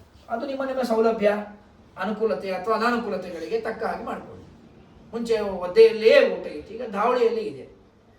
ಯಾಕೆ? ಹೌದು, ಆಗೋದಿಲ್ಲ, ಈ ಥಂಡಿಗೆ ವಾತಾವರಣಕ್ಕೆ ಆಗೋದಿಲ್ಲ, ಏಟ್ಸ್ ಓಕೆ ಮಾಡ್ಕೊಳ್ಳಿ. ಹಾಗಂತ ಇನ್ನೊಬ್ಬರಿಗೆ ಹೇಳಬೇಡ, ನೋಡೋ ಧಾವಳಿಯಿಂದ ಮಾಡಿದ್ರೇನೆ ಪೂಜೆ ಅಂತ ನೀನು ಯಾಕೆ ಹೇಳ್ತೀಯ? ಅದನ್ನು ಹೇಳಬೇಡ. ಇದು ಧರ್ಮ, ಇದು ನನಗೆ ಮಾಡ್ಲಿಕ್ಕೆ ಆಗ್ತಾ ಇಲ್ಲ, ನಾನು ಇದನ್ನು ಆಚರಣೆ ಮಾಡ್ತಾ ಇದ್ದೇನೆ. ನಿನಗೆ ಆದರೆ ಯಾವ್ದು ಬೇಕೋ ಮಾಡು, ನಿನಗೆ ಯಾವ್ದು ಬೇಕೋ ಮಾಡು. ಇವತ್ತು ಎಲ್ಲ ಕಡೆ ಆಪ್ಷನ್ ಕೊಡ್ತೀವಲ್ವ, A B C ಅಂತ. ಧರ್ಮದಲ್ಲಿ ಯಾಕೆ ಆಪ್ಷನ್ ಕೊಡೋದಿಲ್ಲ? ನಾನು ಮಾಡಿದ್ದೆ A ಅಂತ ಯಾಕೆ ಅನ್ಕೋತೀಯ? A ಬೇರೆ ಇದೆ, ಅದು ನಮಗೆ ಆಗ್ತಾ ಇಲ್ಲ, ನಾವು B ನೋ C ನೋ ಮಾಡ್ತಾ ಇದ್ದೀವಿ ಅಷ್ಟೇ. ಆ A ಒಳಗಿಂದ ನಾವು ಕೆಡಿಸೋದು ಬೇಡ. ಯಾಕೆ ಕೆಡಿಸ್ಬೇಕಲ್ಲ? ಅದು ಹೇಗಿದೆ ಹಾಗೆ ಇರಲಿ. ಅಂದಮೇಲೆ ಈಗೇನು ಭಗವಂತನನ್ನು ತೋರಿಸಿಕೊಡುವಂತಹ ಶಾಸ್ತ್ರ ಗ್ರಂಥಗಳಿದೆ, ಯಾಕೆ ಹೇಳಿಕೊಂಡೆ ಅಂದರೆ ಪರಿವರ್ತನವನ್ನು ಮಾಡ್ತೇನೆ ನಾನು ಅಂತಲಿಕ್ಕೆ ಸಾಧ್ಯ ಇಲ್ಲ. ಯಾಕೆ ಅಂದರೆ ಇವತ್ತು ಗೀತೆಯಲ್ಲಿ 4 ಶ್ಲೋಕ ಯಾರಿಗೋ ಒಬ್ಬನಿಗೆ ಸರಿ ಇಲ್ಲ ಅಂತ ಅನ್ನಿಸ್ತು, ಅವನು ಯಾರೋ ವಾದ ಮಾಡಿದ, ಆ 4 ಶ್ಲೋಕ ತೆಗೆದುಬಿಟ್ರಿ. ಇನ್ನೊಬ್ಬನಿಗೆ ಒಂದು ಅಧ್ಯಾಯ ಬೇಡ ಅನ್ನಿಸ್ತು, 18 ಅಧ್ಯಾಯ ಇಲ್ಲೇ ಗೀತ 17 ಅಧ್ಯಾಯ ಮಾಡಿರಿ. ಯಾಕೆ? ಅವನಿಗೆ ಅದನ್ನು ತೊಂದರೆ ಆಯಿತು. ಇನ್ನೊಬ್ಬನಿಗೆ ಇನ್ನೊಂದು ಅಧ್ಯಾಯದಿಂದ ತೊಂದರೆ ಆಯಿತು. ಇನ್ನೊಬ್ಬ ಅಂದ ಈ ಗೀತಾನೇ ಕಾಂಟ್ರವರ್ಸಿ ತೆಗೆದು ಹಾಕಿಬಿಟ್ರು ಗೀತಾ ಸಬ್ಜೆಕ್ಟ್ನ. ಮಹಾಭಾರತದಲ್ಲಿ ಗೀತೆಯೇ ಬೇಡ ಹಾಕ್ಬಿಟ್ಟ ಅವನು. ಮತ್ತೆ ಎಲ್ಲೋಯ್ತು ಗೀತಾ? ಹೋಯ್ತು ಗೀತಾ. ಹಾಗಾದರೆ ಇದು ದ್ವೇಷ. ಇದು ಯಾಕೆ ಆಗತ್ತೆ ಈ ಕೆಲಸ ಅಂದರೆ ಕೇವಲ ಭಗವಂತನಲ್ಲಿ, ಭಗವಂತನ ತತ್ವದಲ್ಲಿ ದ್ವೇಷ ಇದ್ದವರಿಗೆ ಈ ಕೆಲಸ ಆಗುತ್ತೆ. ಮತ್ತೆಲ್ಲ ಮೀಡಿಯಾದಲ್ಲಿ ಏನು ಮಾತಾಡ್ಲಿಕ್ಕೆ ಬರೋದಿಲ್ಲ, ಮಾತಾಡಲ್ಲ. ನಿಮ್ಮ ಮನೆಯಲ್ಲಿ ನೀವು ರೆಕಾರ್ಡ್ ಇಟ್ಟಿದ್ದೀರಿ, ಹೀಗಾಗಿ ಮಾತಾಡೋದಿಲ್ಲ. ಆದರೆ ಇವತ್ತು ಯಾರು ಅದನ್ನು ಮಾತಾಡ್ತಾನಲ್ಲ, ಅವನು ಯಾರಿಗೂ ಧರ್ಮ ಉಳಿಸ್ಬೇಕು ಅಂತ ಇರೋದಿಲ್ಲ. ಅವನು ಧರ್ಮ ಹೊಡಿಬೇಕಂತಲೇ ಇರ್ತದೆ. ಯಾಕೆ ಅಂದರೆ ಒಳಗಡೆ ಮೂಲತಃ ದ್ವೇಷ, ಅವನಿಗೆ ಧರ್ಮದಲ್ಲಿ ದ್ವೇಷ. ಇದೇನು 9 ವಿಧವಾದ ದ್ವೇಷಗಳನ್ನು ಹೇಳಿದ್ದಾರಲ್ಲ, ಇದರಲ್ಲಿ ಯಾವುದು ಒಂದನ್ನ ಮಾಡಿದರೂ ಅವನಿಗೆ ಮೋಕ್ಷವಾಗೋದಿಲ್ಲ. ಕಿಮುತ ಇವಾಗ 2 ಮಾಡಿದ್ರೆ 4 ಮಾಡಿದ್ರೆ 9 ಮಾಡಿದ್ರೆ ಗೋವಿಂದ ಹೇಳ್ತಾರೆ ಶ್ರೀಮದಾಚಾರ್ಯರು. ತತ್ ಪ್ರಮಾಣಸ್ಯ ನಿಂದಾಚ ದ್ವೇಷ ಏತೆ ಅಖಿಲಾ ಮತಃ. ಇದೇ ದ್ವೇಷ, ಇದಕ್ಕಿಂತ ದ್ವೇಷ ಇನ್ನೊಂದು ಜಗತ್ತಲ್ಲಿ ಇಲ್ಲ. ಏತೈರ್ ವಿಹೀನ ಯಾ ಭಕ್ತಿ ಸಾ ಭಕ್ತಿ ಇತಿ ನಿಶ್ಚಿತ. ತಿಳ್ಕೊಳ್ರಿ, ಈಗೇನು 9 ನಾವು ಹೇಳಿದ್ರಲ್ಲ, ಈಗ ಜೀವರಿಂದ ಅಭೇದ, ಭಗವಂತ ನಿರ್ಗುಣನಾಗಿದ್ದಾನೆ, ಭಗವಂತನಲ್ಲಿ ಅಪೂರ್ಣ ಗುಣಗಳು ಇದೆ, ಬ್ರಹ್ಮಾದಿಗಳೆಲ್ಲ ಭಗವಂತನ ಸಮಾನರಾಗಿದ್ದಾರೆ, ಬ್ರಹ್ಮಾದಿಗಳೇ ಉತ್ತಮರಾಗಿದ್ದಾರೆ, ಭಗವಂತನ ಗುಣಗಳಿಂದ ಭಗವಂತ ಭಿನ್ನನಾಗಿದ್ದಾನೆ, ಅವನೇನು ಅವತಾರ ಮಾಡಿದ್ದಾನಲ್ಲ ಅದೆಲ್ಲ ಬೇಕಾದಷ್ಟು ರೂಪೋಸ್ ಕಾಣಿಸ್ತಾನೆ. ಜೊತೆಗೆ ಆ ಭಗವಂತನ ಭಕ್ತರಲ್ಲಿ ದ್ವೇಷವನ್ನು ಮಾಡುವುದು,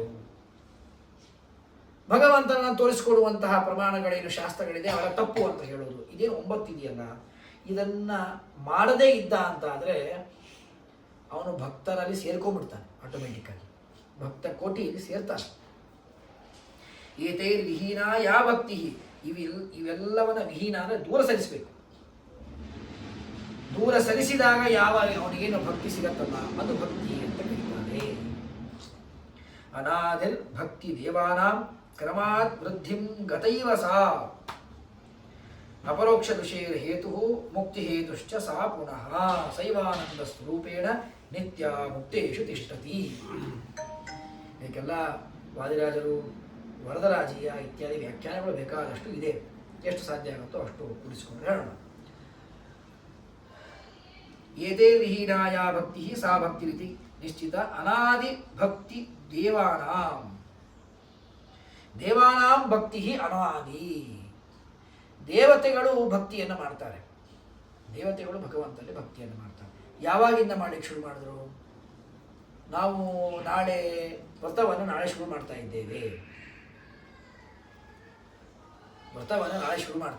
ನಾವು ನಾಳೆ ಮುಂದಿನ ಏಕಾದಶಿ ವ್ರತವನ್ನು ಆರಂಭ ಮಾಡ್ತೇವೆ, ಚಾತುರ್ಮಾಸ್ಯ ವ್ರತವನ್ನು. ಹಾಗೆ ನಾಳೆ ಮುಂದಿನ ಏಕಾದಶಿಯಿಂದ ಭಕ್ತಿಯನ್ನು ಆರಂಭ ಮಾಡ್ತೇವೆ ಅಂತ ಶಬ್ದ ಆಡ್ತೇವ? ಭಕ್ತಿ ಇದು ನಮಗೆಲ್ಲ ಇವತ್ತು ನಾಳೆ ಭಕ್ತಿ ಹುಟ್ಟಬಹುದು. ದೇವತೆಗಳ ಬಗ್ಗೆ ಮಾತಾಡ್ತಾ ಇದ್ದಾರೆ ಈಗ ಶ್ರೀಮದಾಚಾರ್ಯ. ದೇವತೆಗಳಿಗೆ ಅನಾದಿಯಿಂದ ಭಕ್ತಿ ಇದೆ ಭಗವಂತನಲ್ಲಿ. ಅವರವರ ತಾರತಮ್ಯದ ಪ್ರಕಾರ ಇದೆ. ಕೆಲವೊಮ್ಮೆ ಭಗವಂತನಿಗೆ ವಿರುದ್ಧವಾಗಿ ಕೆಲಸವನ್ನು ಮಾಡ್ತಾರೆ. ಆಗ ಅವರಲ್ಲಿ ಅಸುರಾವೇಶ, ಕಲಿಯ ಆವೇಶ ಇರ್ತದೆ ಇತ್ಯಾದಿಗಳು ಬೇರೆ ವಿಚಾರ. ಅದು ನಾವು ಋತುದೇವರಿಂದ ನೋಡ್ತೇವೆ. ಕೆಳಗೆ ಪರಶುಕ್ತತ್ರೆಯನ್ನು ಬಿಟ್ಟರೆ ಮುಂದೆ ಎಲ್ಲ ಕಡೆ ಕಲಿಯ ಪ್ರವೇಶ ಇದೆ. ಎಷ್ಟೆಷ್ಟು ಅವನ ಪ್ರವೇಶವಾಗುತ್ತೋ ಅಷ್ಟೆಷ್ಟು ಭಗವಂತನ ಅವನ ವಿರುದ್ಧವಾದ ಚಿಂತನೆಗಳು ಬರುತ್ತೆ ಅನ್ನೋದನ್ನು ನಾವು ಶಾಸ್ತ್ರದಲ್ಲಿ ಕಾಣ್ತೇವೆ.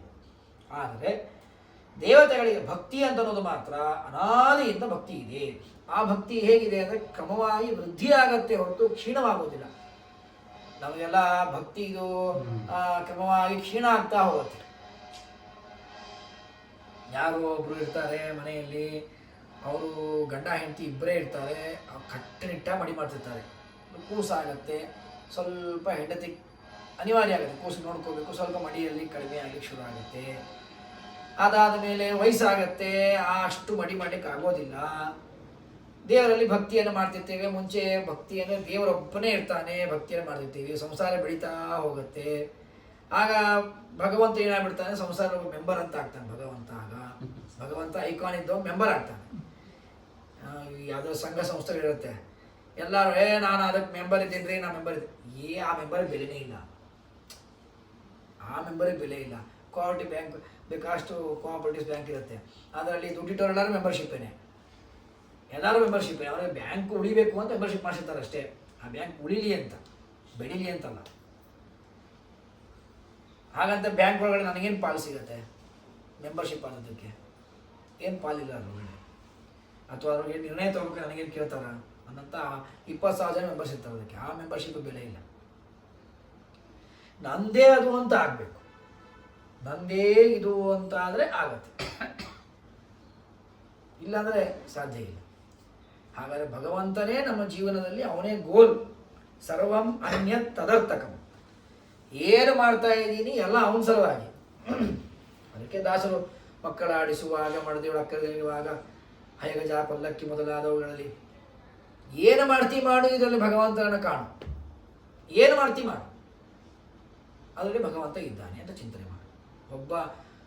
ಒಬ್ಬನಿಗೆ ಒಂದು ತುತ್ತು ಅನ್ನವನ್ನು ಹಾಕು, ಅವನಲ್ಲಿರುವ ಅಂತರ್ಯಾಮಿ ಪ್ರೀತನಾಗಲಿ, ನನ್ನ ಅಂತರ್ಯಾಮಿ ಪ್ರೇರಣೆಯಿಂದ ಈ ಕೆಲಸ ಮಾಡ್ತಾ ಇದ್ದೇನೆ, ಆಯಿತು. ಅದು ವಿಷ್ಣು ಭಕ್ತಿ, ವಿಷ್ಣು ಪ್ರೇರಣೆಯ ವಿಷ್ಣು ಪ್ರೀತ್ಯರ್ಥಂ ಅಂತ ಹಾಕಿಬಿಟ್ರೆ ಮುಗೀತು.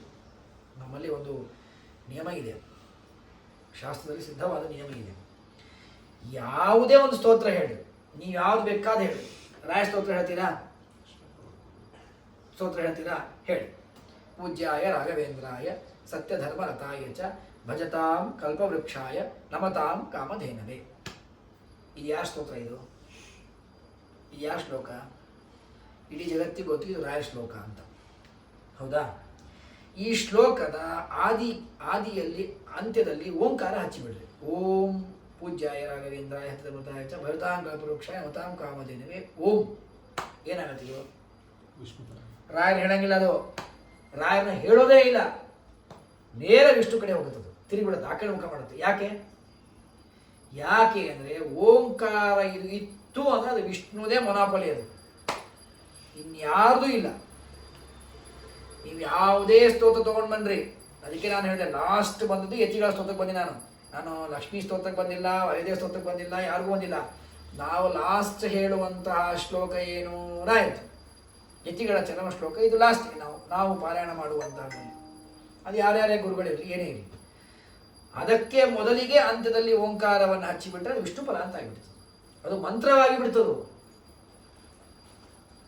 ಅದು ಮಂತ್ರವೇ ಆಗಿಬಿಡ್ತು. ಅದಕ್ಕೆ ಓಂ ಶ್ರೀ ರಾಘವೇಂದ್ರಾಯ ನಮಃ ಇತ್ಯಷ್ಟಾಕ್ಷರ ಮಂತ್ರತಃ ಜೀವಿತಾತ್ ಭಾವಿತ ನಿತ್ಯಂ. ಅಪ್ಪಣ್ಣಾಚಾರ್ಯ ಹೇಳಬೇಕಾದಾಗ ಓಂಕಾರವನ್ನು ಸೇರಿಸಿ ಓಂ ಶ್ರೀ ರಾಘವೇಂದ್ರಾಯ ನಮಃ ಅಂತ ಹೇಳಿಬಿಟ್ರೆ ಅದು ಮಂತ್ರವಾಗಿಬಿಡ್ತು. ಅದಕ್ಕೆ ಓಂ ಶ್ರೀ ರಾಘವೇಂದ್ರಾಯ ನಮಃ ಇತ್ಯಷ್ಟಾಕ್ಷರ ಮಂತ್ರತಃ ಅಂತ ಮಂತ್ರ ಶಬ್ದ ಆಡಿದ್ರು. ನಾವು ಅದನ್ನು ಪಾರಾಯಣ ಮಾಡದೇ ಮಾಡ್ತೀವಿ. ಮಂತ್ರ ಶಬ್ದಕ್ಕೆ ಮಂತ್ರ ಮಂತ್ರ ಮಂತ್ರ, ಸ್ತೋತ್ರ ಮಂತ್ರ. ಸ್ತೋತ್ರ ಮಂತ್ರ ಏನು? ಪುಸ್ತಕಗಳನ್ನು ಪ್ರಿಂಟ್ ಮಾಡಿರ್ತಾರೆ, ಮಂತ್ರ ಸ್ತೋತ್ರ ಸಂಗ್ರಹ ಅಂತ ಹಾಕಿರ್ತಾರೆ, ಹೌದಾ? ಮಂತ್ರ ಅಂದರೆ ಏನು? ಮಂತ್ರ ಅಂದರೆ ವೇದಗಳು. ಸ್ತೋತ್ರ ಅಂದರೆ ಈ ಎಲ್ಲ ಪೌರುಷೇಯವಾದ ಸ್ತೋತ್ರಗಳು. ಅಲ್ಲೂ ಪ್ರಿಂಟ್ ಮಾಡಬೇಕಾದಾಗೂ ಸ್ತೋತ್ರ ಮಂತ್ರ ಪುಸ್ತಕ ಅಂತ ಮಾಡಲ್ಲ ಯಾರು. ಯಾಕೆ? ಸ್ತೋತ್ರಗಳೆಲ್ಲ ಪೌರುಷೇಯವಾದದ್ದು, ರಚನೆ ಮಾಡಿದ್ದು. ಮಂತ್ರ ವೇದ ಅದು ಅಪೌರುಷೇಯವಾದದ್ದು. ಹೀಗಾಗಿ ಮೊದಲಿಗೆ ಮಂತ್ರ ಶಬ್ದವನ್ನು ಇಡ್ತಾರೆ, ಮಂತ್ರ ಸ್ತೋತ್ರ ಸಂಗ್ರಹ. ಇಲ್ಲ ಮಂತ್ರ ಶಬ್ದವನ್ನೇ ತೆಗೆದು ಹಾಕ್ಬಿಟ್ರಿ ಸ್ತೋತ್ರ ಮಂಜರಿ ಅಂತ ಹಾಕ್ರಿ, ಸ್ತೋತ್ರ ಮುಕ್ತಾವಲಿ ಅಂತ ಹಾಕ್ರಿ. ಸ್ತೋತ್ರ ಮುಕ್ತಾವಲಿ ಅಂತ ಹೆಡ್ಲೈನ್ಸ್ ಕೊಟ್ಬಿಟ್ಟು ಒಳಗಡೆ ಪುರುಷ ಸೂಕ್ತ ಕೊಟ್ರೆ ಅದು ಅನ್ವಯ ಆಗಲ್ಲ. ಯಾರೋ ಬೇರೆ ಯವನರ ಮನೆಗೆ ಬೋರ್ಡ್ಗೆ ತುಳಸಿ ನಿಲಯ ಅಂತ ಹಾಕ್ಬಿಟ್ರೆ ಅನ್ವಯ ಆಗತ್ತಾ? ಆಗಲ್ಲ. ಹಂಗಾಯ್ತು ಇದು, ಹಂಗಾಗಲ್ಲ. ಮಂತ್ರ ಸ್ತೋತ್ರ ಸಂಗ್ರಹ ಇದು ತಾರತಮ್ಯ. ಯಾಕಂದರೆ ಅಪೌರುಷೇಯವಾದ ವೇದ, ಮಂತ್ರ ಶಬ್ದಕ್ಕೆ ವೇದ ಅಂತ ಅರ್ಥ. ಅದಕ್ಕೆ ಪುಸ್ತಕದಲ್ಲಿ ಮೊದಲಿಗೆಲ್ಲ ಪುರುಷ ಸೂಕ್ತ ಪಂಚಸೂಕ್ತಗಳೆಲ್ಲ ಕೊಟ್ಟು ಆಮೇಲೆ ಗೀತಾ ವಿಶ್ವಶಾಸ್ತ್ರ ಮುಂದೆಲ್ಲ ಸ್ತೋತ್ರಗಳನ್ನು ಕೊಡ್ತಾ ಹೋಗ್ತಾರೆ. ಮೊದಲಿಗೆ ಮಂತ್ರಗಳು,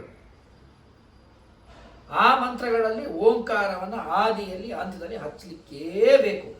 ಯಾರಿಗೆ ಅದನ್ನು ಅಧಿಕಾರವನ್ನು ಕೊಟ್ಟಿದ್ದಾರೆ, ಆ ಓಂಕಾರವನ್ನು ಹೇಳೋ ಅಧಿಕಾರ ಇದೆ ಹಚ್ಚೋದು, ಇಲ್ಲಾಂದರೆ ಶ್ರೀಕಾರವನ್ನು ಹೇಳೋದು. ಹೀಗಾಗಿ ರಾಯರೇನು ರಾಯರ ಸ್ತೋತ್ರ ಹೇಳಬೇಕಾದಾಗ ಓಂ ಶ್ರೀ ರಾಘವೇಂದ್ರಾಯ ನಮಃ ಓಂ ಇತ್ಯಷ್ಟಾಕ್ಷರ ಮಂತ್ರತಃ. ಮಂತ್ರತಃ ಅಂದರೆ ಯಾಕೆ ಮಂತ್ರ ಆಯ್ತದು? ಓಂ ಅಂತ ಹಚ್ಚಿದಕ್ಕೆ ಮಂತ್ರ ಆಯ್ತಿಲ್ಲ, ಮಂತ್ರ ಆಗಲ್ಲ. ಅದು ಹೆಂಗೆ ಮಂತ್ರ ಆಗತ್ತೆ? ಹೀಗಾಗಿ ಓಂಕಾರ ಸಹಿತವಾಗಿ ಯಾವುದನ್ನೇ ಹೇಳಿದ್ರು ಅದು ಮಂತ್ರ ಅಂತ ಆಗುತ್ತೆ. ಏನು ಬೇಕಾದ ಹೇಳಿ ಅದು ಮಂತ್ರ ಅಂತ ಆಗುತ್ತೆ. ಅನಾದಿ ಭಕ್ತಿ ದೇವಾನಾಂ ಕ್ರಮಾದ್ವೃದ್ಧಿಗತೈವ ಸಹ. ಈ ಅನಾದಿಯಾದ ಭಕ್ತಿ ಇದೆಯಲ್ಲ, ಇದು ದೇವತೆಗಳಿಗೆ ಕ್ರಮವಾಗಿ ವೃದ್ಧಿ ಆಗ್ತಾ ಹೋಗುತ್ತೆ, ಬೆಳೀತಾ ಹೋಗುತ್ತೆ. ಅವರ ಯೋಗ್ಯತೆ ತಕ್ಕಷ್ಟು ಬೆಳೀತದೆ. ಅಪರೋಕ್ಷ ದೃಶೇರ್ ಹೇತು, ಅಪರೋಕ್ಷ ಜ್ಞಾನಕ್ಕೆ ಹೇತುವಾಗತ್ತೆ ಈ ಭಕ್ತಿ. ಭಕ್ತಿ ಅಪರೋಕ್ಷ ಜ್ಞಾನವನ್ನು ತಂದುಕೊಡುತ್ತೆ, ಜೊತೆಗೆ ಮುಂದೆ ಮೋಕ್ಷವನ್ನೂ ತಂದುಕೊಡುತ್ತೆ. ಸಾ ಭಕ್ತಿ ಶೈವಾನಂದ ಸ್ವರೂಪೇಣ ನಿತ್ಯ ಮುಕ್ತಿಯೇಷು ತಿಷ್ಠತಿ. ಇಲ್ಲಿ ತುಂಬಾ ವ್ಯಾಖ್ಯಾನಗಳನ್ನು ಮಾಡಿದ್ದಾರೆ.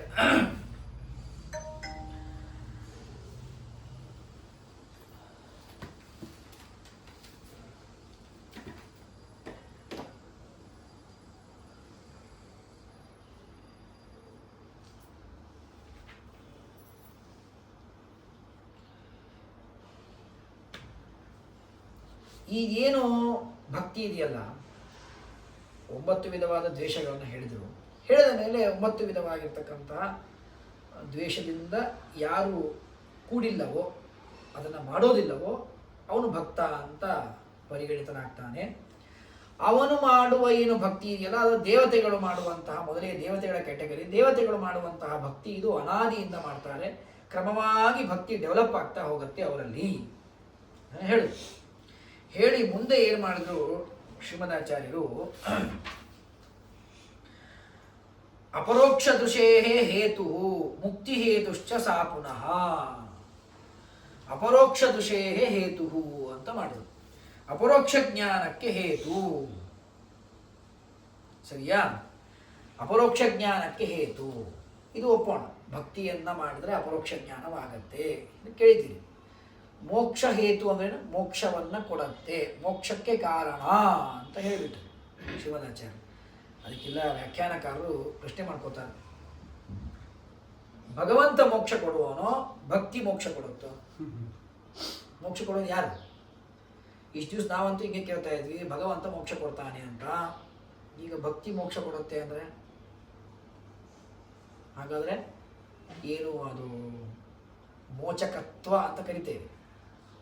ಮುಕ್ತಿಯನ್ನು ಕೊಡುವಿಕೆ, ಮುಕ್ತಿಯನ್ನು ಕೊಡ್ತಾನೆ, ಮುಕ್ತಿಯನ್ನು ಕೊಡುವಿಕೆ ಅನ್ನೋದು ಒಂದು ಧರ್ಮ ಇದೆ. ಅದು ಭಗವಂತನದ್ದು ಅಂತ ನಾವು ತಿಳ್ಕೊಂಡಿದ್ವಿ. ಅದು ಈಗ ಭಕ್ತಿಗೂ ಬಂದ್ಬಿಡ್ತಲ್ಲ, ಭಕ್ತಿನೂ ಮೋಕ್ಷ ಕೊಡುತ್ತೆ ಅಂತ ಆಗಿಬಿಟ್ರೆ ಹಾಗಾದರೆ ನಾವು ಭಗವಂತನನ್ನು ಮೋಕ್ಷ ಕೊಡೋನು ಅಂತ ಉಪಾಸನೆ ಮಾಡಬೇಕು, ಭಕ್ತಿಯನ್ನು ಮೋಕ್ಷ ಕೊಡುತ್ತೆ ಹಾಗಾದರೆ ಅದನ್ನೇ ನಾವು ಉಪಾಸನೆ ಮಾಡಬೇಕು. ಯಾವುದನ್ನು ಉಪಾಸನೆ ಮಾಡಬೇಕು ಅಂತ ಪ್ರಶ್ನೆ ಮಾಡ್ಕೋತಾರೆ ವ್ಯಾಖ್ಯಾನಕಾರ. ಅದಕ್ಕೆ ಉತ್ತರ ಕೊಡ್ತಾರೆ ಅವರು. ಅಲ್ಲಿ ಉತ್ತರವನ್ನು ಒಂದು ರೀತಿಯಾಗಿ ಕೊಡ್ತಾರೆ. ಇಲ್ಲಿ ಶ್ರೀಮದಾಚಾರ್ಯ ಮುಂದೆ ಕೊಡ್ತಾ ಹೋಗ್ತಾರೆ. ಅಪರೋಕ್ಷ ದೃಶೇಹೇ ಹೇತು ಮುಕ್ತಿ ಹೇತುಶ್ಚ ಸಾ ಅಂದ್ರೆ ಭಕ್ತಿ. ಸಾ ಭಕ್ತಿ ಪುನಃ ಶೈವಾನಂದ ಸ್ವರೂಪೇಣ ನಿತ್ಯ ಮುಕ್ತೇಶು ತಿಷ್ಠತಿ. ಇದು ಒಂದು ಮತ್ತೆ ಬೇರೆ ವಿಚಾರ. ಈ ವಿಚಾರ ಬೇರೆ, ಎರಡನೇ ಸಾಲಿನ ವಿಚಾರ ಬೇರೆ. ಅಲ್ಲೇನು ಹೇಳ್ತಾ ಇದ್ದಾರೆ ಅಂದರೆ ಈಗ ಎರಡು ಪ್ರಶ್ನೆ ಆಗುತ್ತೆ. ಒಂದು ಪ್ರಶ್ನೆ, ಭಗವಂತ ಮೋಕ್ಷ ಕೊಡ್ತಾನೆ ಅಂತ ನಾವು ಕೇಳಿದ್ವಿ. ಜನ್ಮಾದಿ ಅಷ್ಟಕರ್ತೃತ್ವ ಅಂತ ಕರಿತೀವಿ. ಸೃಷ್ಟಿ, ಸ್ಥಿತಿ, ಲಯ, ನಿಯಮನ, ಜ್ಞಾನ, ಅಜ್ಞಾನ, ಬಂಧ, ಮೋಕ್ಷ. ಇದೇ ಸೃಷ್ಟಿಯಾದಿ ಅಷ್ಟಕಗಳು. ಇದನ್ನು ಕೊಡುವುದು ಭಗವಂತ ಅಂತ ಎಲ್ಲ ಶಾಸ್ತ್ರ ಹೇಳ್ತಾ ಇದೆ. ಶ್ರೀಮದಾಚಾರ್ಯ ನೋಡಿದ್ರೆ ಭಕ್ತಿ ಮೋಕ್ಷ ಕೊಡುತ್ತೆ ಅಂತ ಹೇಳ್ತಾ ಇದ್ದಾರೆ. ಹಾಗಾದರೆ ಭಕ್ತಿ ಮೋಕ್ಷವನ್ನು ಕೊಡುತ್ತೋ ಭಗವಂತ ಮೋಕ್ಷವನ್ನು ಕೊಡ್ತಾನೋ ಅಂತ ಪ್ರಶ್ನೆ. ಇದು ಒಂದು ಪ್ರಶ್ನೆ. ಶ್ರೀಮದಾಚಾರ್ಯರ ಇನ್ನೊಂದು ಮಾತಿದೆ ಮುಂದಿನ ಸಾಲಲ್ಲಿ, ಶೈವಾನಂದ ಸ್ವರೂಪೇಣ ನಿತ್ಯ ಭಕ್ತಿ ಮುಕ್ತೇಶು ತಿಷ್ಠತಿ. ಇದೇನು ಭಕ್ತಿ ಇದೆಯಲ್ಲ, ಈ ಭಕ್ತಿ ಮೋಕ್ಷ ಕೊಡುತ್ತೆ, ಜೊತೆಗೆ ಈ ಭಕ್ತಿನೇ ಆನಂದ ರೂಪ. ನೋಡಿ, ಶೈವ ಸ ಏವ, ಸ ಏವ ಅಂದರೆ ಆ ಭಕ್ತಿಯೇನೇ, ಆನಂದ ಸ್ವರೂಪೇಣ ಅಂದರೆ ಆನಂದ ರೂಪವಾಗಿ, ನಿತ್ಯದಲ್ಲೂ ಸರ್ವದಾ ಎಲ್ಲ ಕಾಲದಲ್ಲಿ, ಇವತ್ತಿದೆ ನಾಳೆ ಇಲ್ಲ ಅಂತಿಲ್ಲ, ಮುಕ್ತಿಯಲ್ಲಿ ಇರುತ್ತೆ. ಅಂದರೆ ಅಪರೋಕ್ಷ ಜ್ಞಾನವನ್ನು ಕೊಡಿಸ್ತದೆ ಭಕ್ತಿ, ಮೋಕ್ಷವನ್ನು ಕೊಡಿಸತ್ತೆ, ಜೊತೆಗೆ ಅನಂತರ ಮೋಕ್ಷದಲ್ಲಿ ಅನಂತಕಾಲೀನವಾದ ಸುಖದಿಂದ ಸುಖರೂಪವಾಗಿ ಇದ್ದುಬಿಡುತ್ತದು. ಅಂದರೆ ಭಕ್ತಿ ಮೋಕ್ಷ ಕೊಡುತ್ತೆ ಅಂದರೆ ಅದೊಂದು ಪ್ರಶ್ನೆ ಬಂತು. ಭಕ್ತಿನೇ ಆನಂದವ? ಭಕ್ತಿನೇ ಆನಂದ ಅಂತ ಆಯ್ತು. ಈಗ ಶ್ರೀಮದಾಚಾರ್ಯ ಹೇಳಿದ್ದು ಭಕ್ತಿನೇ ಆನಂದದ ಸ್ವರೂಪ ಅಂತ ಹೇಳಿಬಿಟ್ರು ಶ್ರೀಮದಾಚಾರ್ಯರು. ಎರಡು ಪ್ರಶ್ನೆಗಳು ಬಂತು. ಅದರಲ್ಲಿ ಮೊದಲನೇ ಪ್ರಶ್ನೆಗೆ ಶ್ರೀಮದಾಚಾರ್ಯ ಉತ್ತರ ಕೊಡಲಿಕ್ಕೆ ಹೋಗೋದಿಲ್ಲ, ತಿಳ್ಕೊಳ್ರಿ ನೀವು ಅಂತಂತಾರೆ. ಬೇಕಾದಷ್ಟು ಕಡೆ ಹೇಳಿದ್ದೀನಿ. ಎರಡನೇ ಪ್ರಶ್ನೆಗೆ ಶ್ರೀಮದಾಚಾರ್ಯ ಉತ್ತರ ಕೊಡ್ತಾರೆ. ಮೊದಲನೇ ಪ್ರಶ್ನೆಗೆ ಉತ್ತರವನ್ನು ತಿಳ್ಕೊಳ್ಳೋಣ. ಇಲ್ಲಿ ವ್ಯಾಖ್ಯಾನಕಾರೆಲ್ಲ ಉತ್ತರ ಕೊಟ್ಟಿದ್ದಾರೆ. ಅವರು ಹೇಳ್ತಾರೆ,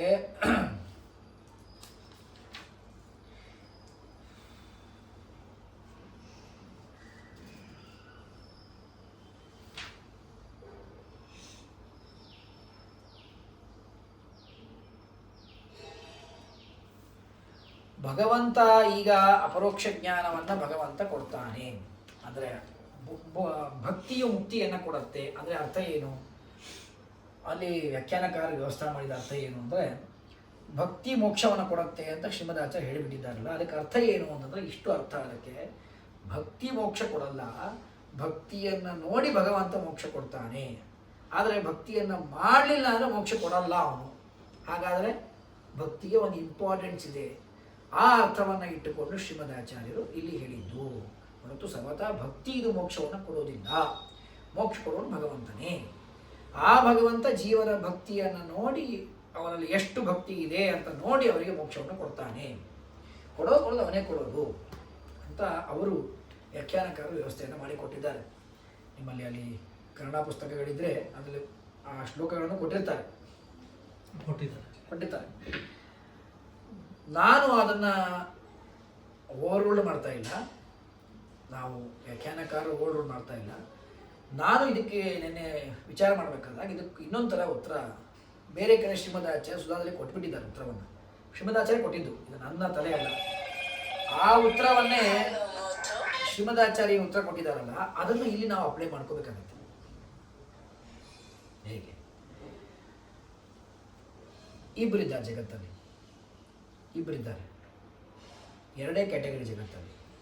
ಒಂದು ಮೋಚಕ, ಇನ್ನೊಂದು ಮುಮುಕ್ಷುಗಳು. ಮುಮುಕ್ಷು ಅಂದ್ರೆ ಏನು? ಮೋಕ್ಷವನ್ನು ಬಯಸುವವರು ಅಂದರೆ ಜೀವರಾಶಿಗಳು. ನಾವೆಲ್ಲ ಮುಮುಕ್ಷುಗಳು. ಮೋಚಕ ಅಂದರೆ ಮೋಕ್ಷವನ್ನು ಕೊಡುವವ. ಯಾರವನು? ಭಗವಂತ. ಇರೋದು ಎರಡೇ ಕ್ಯಾಟಗರಿ. ಮೋಕ್ಷ ಕೊಡೋದ್ರೊಳಗಡೆ ಅವನೊಬ್ಬನೇ ಇರೋದು. ಮೋಕ್ಷ ಹೊಂದಬೇಕು ಅನ್ನೋದ್ರೊಳಗಡೆ ಅನಂತ ಜೀವರಾಶಿಗಳು, ಬ್ರಹ್ಮದೇವರಿಂದ ಆರಂಭ ಮಾಡಿಕೊಂಡು ಅನಂತ ಜೀವರಾಶಿಗಳು ಆ ಕ್ಯಾಟಗರಿಗಳು ತುಂಬಿಕೊಂಡಿದ್ದೀವಿ ನಾವು. ಸರಿನಾ? ಮೋಚಕ ಒಬ್ಬನೇ, ಮುಮುಕ್ಷುಗಳು ಅನಂತ ಜೀವರಾಶಿಗಳು. ಸರಿ, ಈಗ ಅವನು ಮೋಕ್ಷ ಕೊಡಬೇಕಾದರೆ ಅವನಿಗೊಂದು ಸಾಧನ ಬೇಕಲ್ಲ, ಅವನಿಗೊಂದು ಸಾಧನ ಬೇಕು. ಮೋಕ್ಷವನ್ನು ಹೊಂದಬೇಕಾದರೆ ನಮಗೂ ಸಾಧನೆಗಳು ಬೇಕು.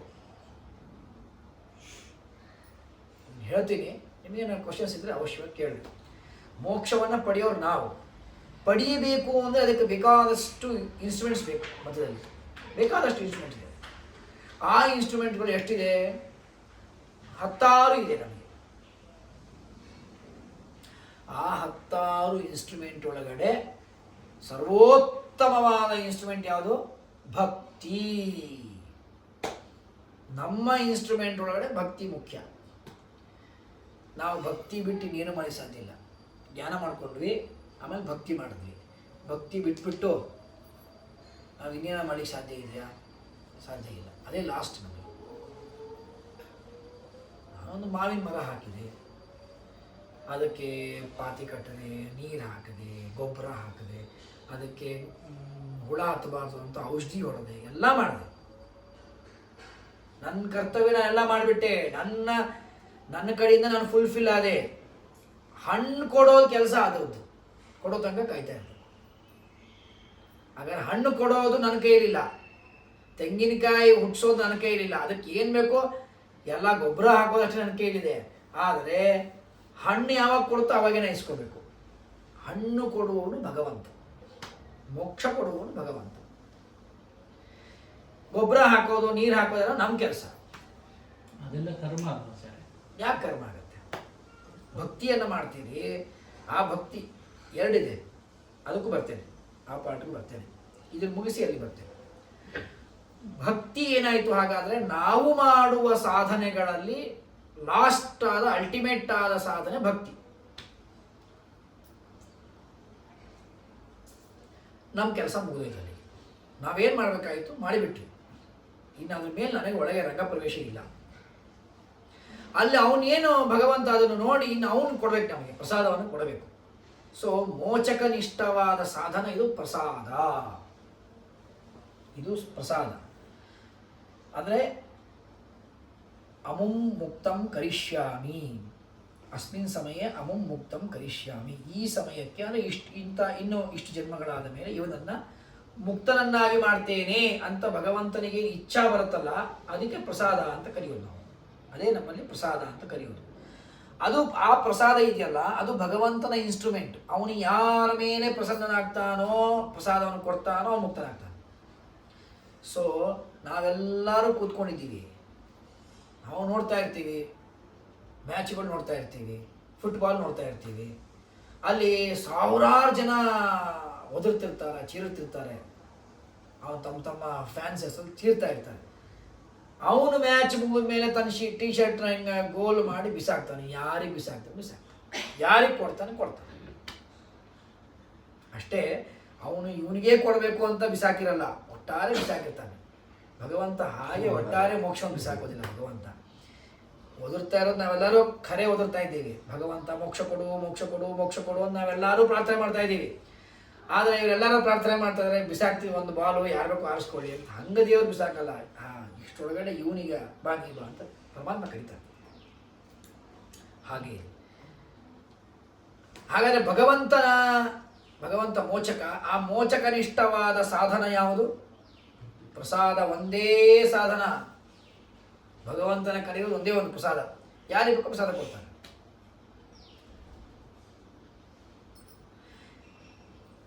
ಈ ಮುಮುಕ್ಷುಗಳಾದ ನಾವೆಲ್ಲ ಇದ್ದೀವಲ್ಲ, ನಮ್ಮ ಕಡೆ ಏನು ಸಾಧನೆ ಇದೆ? ನಮ್ಮ ಕಡೆ ನೂರಾರು ಸಾಧನೆ ಇದೆ. ಕರ್ಮ ಇದೆ, ಜ್ಞಾನ ಇದೆ, ಭಕ್ತಿ ಇದೆ, ಎಲ್ಲ ಸಾಧನೆಗಳಿದೆ. ಆ ಸಾಧನೆಗಳಲ್ಲಿ ಅಲ್ಟಿಮೇಟ್ ಆದ ಸಾಧನೆ ಭಕ್ತಿ. ಹಾಗಾದರೆ ನಮ್ಮ ಪಾಲಿಗೆ ಮೋಕ್ಷ ಕೊಡಿಸೋದು ಯಾವುದು? ಯಾಕೆ ಮೋಕ್ಷ ಕೊಡಲ್ಲ? ಅದು ಮೋಕ್ಷ ಕೊಡಿಸತ್ತೆ. ಕೊಡಿಸತ್ತೆ ಅನ್ನೋ ಅರ್ಥದಲ್ಲಿ ಕೊಡತ್ತೆ ಅಂತ ಪ್ರಯೋಗ ಮಾಡಿರ್ತೀವಿ. ಮನೆಯಲ್ಲಿ ತಂದೆ ತಾಯಿ ಇರ್ತಾರೆ, ಕೂಸಿರತ್ತೆ, ಅಜ್ಜಿ ತಾತನೂ ಇರ್ತಾರೆ. ತಾತನ ಕಡೆ ಹೋಗ್ತಾನೆ ಮೊಮ್ಮಗ, ತಾತ ನಮಗೆ ಚಾಕ್ಲೇಟ್ ಕೊಡಿಸು ಅಂತಾನೆ. ಚಾಕ್ಲೇಟ್ ಬೇಕಾ? ಕೊಡಿಸ್ತಾನೆ, 5 ರೂಪಾಯಿ ಕೊಡಿಸ್ಬಿಡ್ತಾನೆ. ತಾತ ನಂಗೊಂದು ಸೈಕಲ್ ಕೊಡಿಸು ಅಥವಾ ನಂಗೊಂದು ಭಾರಿ ಬೈಕ್ ಕೊಡಿಸು 4 ಲಕ್ಷ ರೂಪಾಯಿದು ಅಂತಾನೆ. ತಾತ ಅಂತಾನೆ, ನಿಮ್ಮ ಅಪ್ಪಂಗೆ ರೆಕಮೆಂಡ್ ಮಾಡ್ತೀನಿ ಕೊಡಿಸು ಅಂತ. 4 ಲಕ್ಷ ಕೊಡ್ಸಕ್ಕೆ ನನ್ನ ಕಡೆ ಆಗಲ್ಲ, ಅಪ್ಪನ ಕಡೆ ದುಡ್ಡು ಕೇಳು ಅಂತ. ಅಪ್ಪ ದುಡ್ಡು ಕೊಟ್ಟು ಕೊಡಿಸ್ಬಿಡ್ತಾನೆ. ಆಗ ಮೊಮ್ಮಗ ಥ್ಯಾಂಕ್ಸ್ ಅಂತ ಯಾರು ಹೇಳ್ತಾನೆ? ಅಪ್ಪಂಗೆ ಹೇಳ್ತಾನೆ, ತಾತಂಗೆ ಹೇಳ್ತಾನೆ. ಯಾಕೆ? ಬೈಕ್ ಕೊಡಿಸಿದ್ದು ಯಾರೀಗ? ಅಪ್ಪ ದುಡ್ಡು ಖರ್ಚು ಮಾಡಿದ್ದು. ಅದೆಲ್ಲೋ ಜೋಕ್ ನೋಡ್ತಾ ಇದ್ವಿ. ತಾಯಿ ಬೆಳಗ್ಗೆಯಿಂದ ಎಲ್ಲ ಮಗನಿಗೆ ವ್ಯವಸ್ಥೆ ಮಾಡ್ತಾಳಂತೆ. ತಂದೆ ರಾತ್ರಿ ಮನೆಗೆ ಬಂದ್ಬಿಟ್ಟು ನಿನಗೆ ಯಾರು ಪ್ರೀತಿ ನಂಗೆ ಅಪ್ಪ ಬೇಕು ಅನ್ನೋದಂತೆ. ತಾಯಿ ಕಪಾಳ ಕೊಡ್ತೇವೆ, ಬೆಳಗ್ಗೆಯಿಂದ ನಿನಗೆಲ್ಲ ಮಾಡಿದ್ದು ನಾನು, ನೀನು ಅಪ್ಪ ಬೇಕು ಅಂದರೆ. ಹಾಗೆ ತಾತ ರೆಕಮೆಂಡ್ ಮಾಡಿದ ಅಷ್ಟೇ. ಕೊಟ್ಟದ್ದು ಭಗವಂತನೇ. ಅಂದರೆ ಮಗನೇ ದುಡ್ಡು ಕೊಟ್ಟು ಕೊಡಿಸಿದ್ದು ಮೊಮ್ಮಗನಿಗೆ. ತಾತ ರೆಕಮೆಂಡ್ ಮಾಡಿದ. ಆ ರೆಕಮೆಂಡೇಶನ್ ಜಾಗಗಳು ಬಂತು ಭಕ್ತಿ. ಭಕ್ತಿ ಭಗವಂತನೇ ರೆಕಮೆಂಡ್ ಮಾಡ್ತಾ ಇದೆ. ಭಗವಂತ ಚೆನ್ನಾಗಿ ಭಕ್ತಿ ಮಾಡ್ತಾ ಇದ್ದಾನೆ, ನೋಡು ಸ್ವಲ್ಪ ಅನುಗ್ರಹ ಮಾಡು. ಇಷ್ಟೇ ಆದ ಕೆಲಸ. ಅಷ್ಟು ಕೆಲಸ ಇಟ್ಕೊಂಡು ಶ್ರೀಮದಾಚಾರ್ಯ ಅಂದರು ಹಾಗಾದ್ರೆ ಭಕ್ತಿ ಇದು ಮೋಕ್ಷ ಕೊಡುತ್ತೆ ಅಂತಂದ್ರು ಶ್ರೀಮದಾಚಾರ್ಯ. ಹೇಗೆ? ತಾತ ಸೈಕಲ್ ಕೊಡಿಸ್ದ ಹಾಗೆ, ಬೈಕ್ ಕೊಡಿಸ್ದ ಹಾಗೆ. ಅದಕ್ಕೇನು ಅರ್ಥ ಇದೆಯಾ?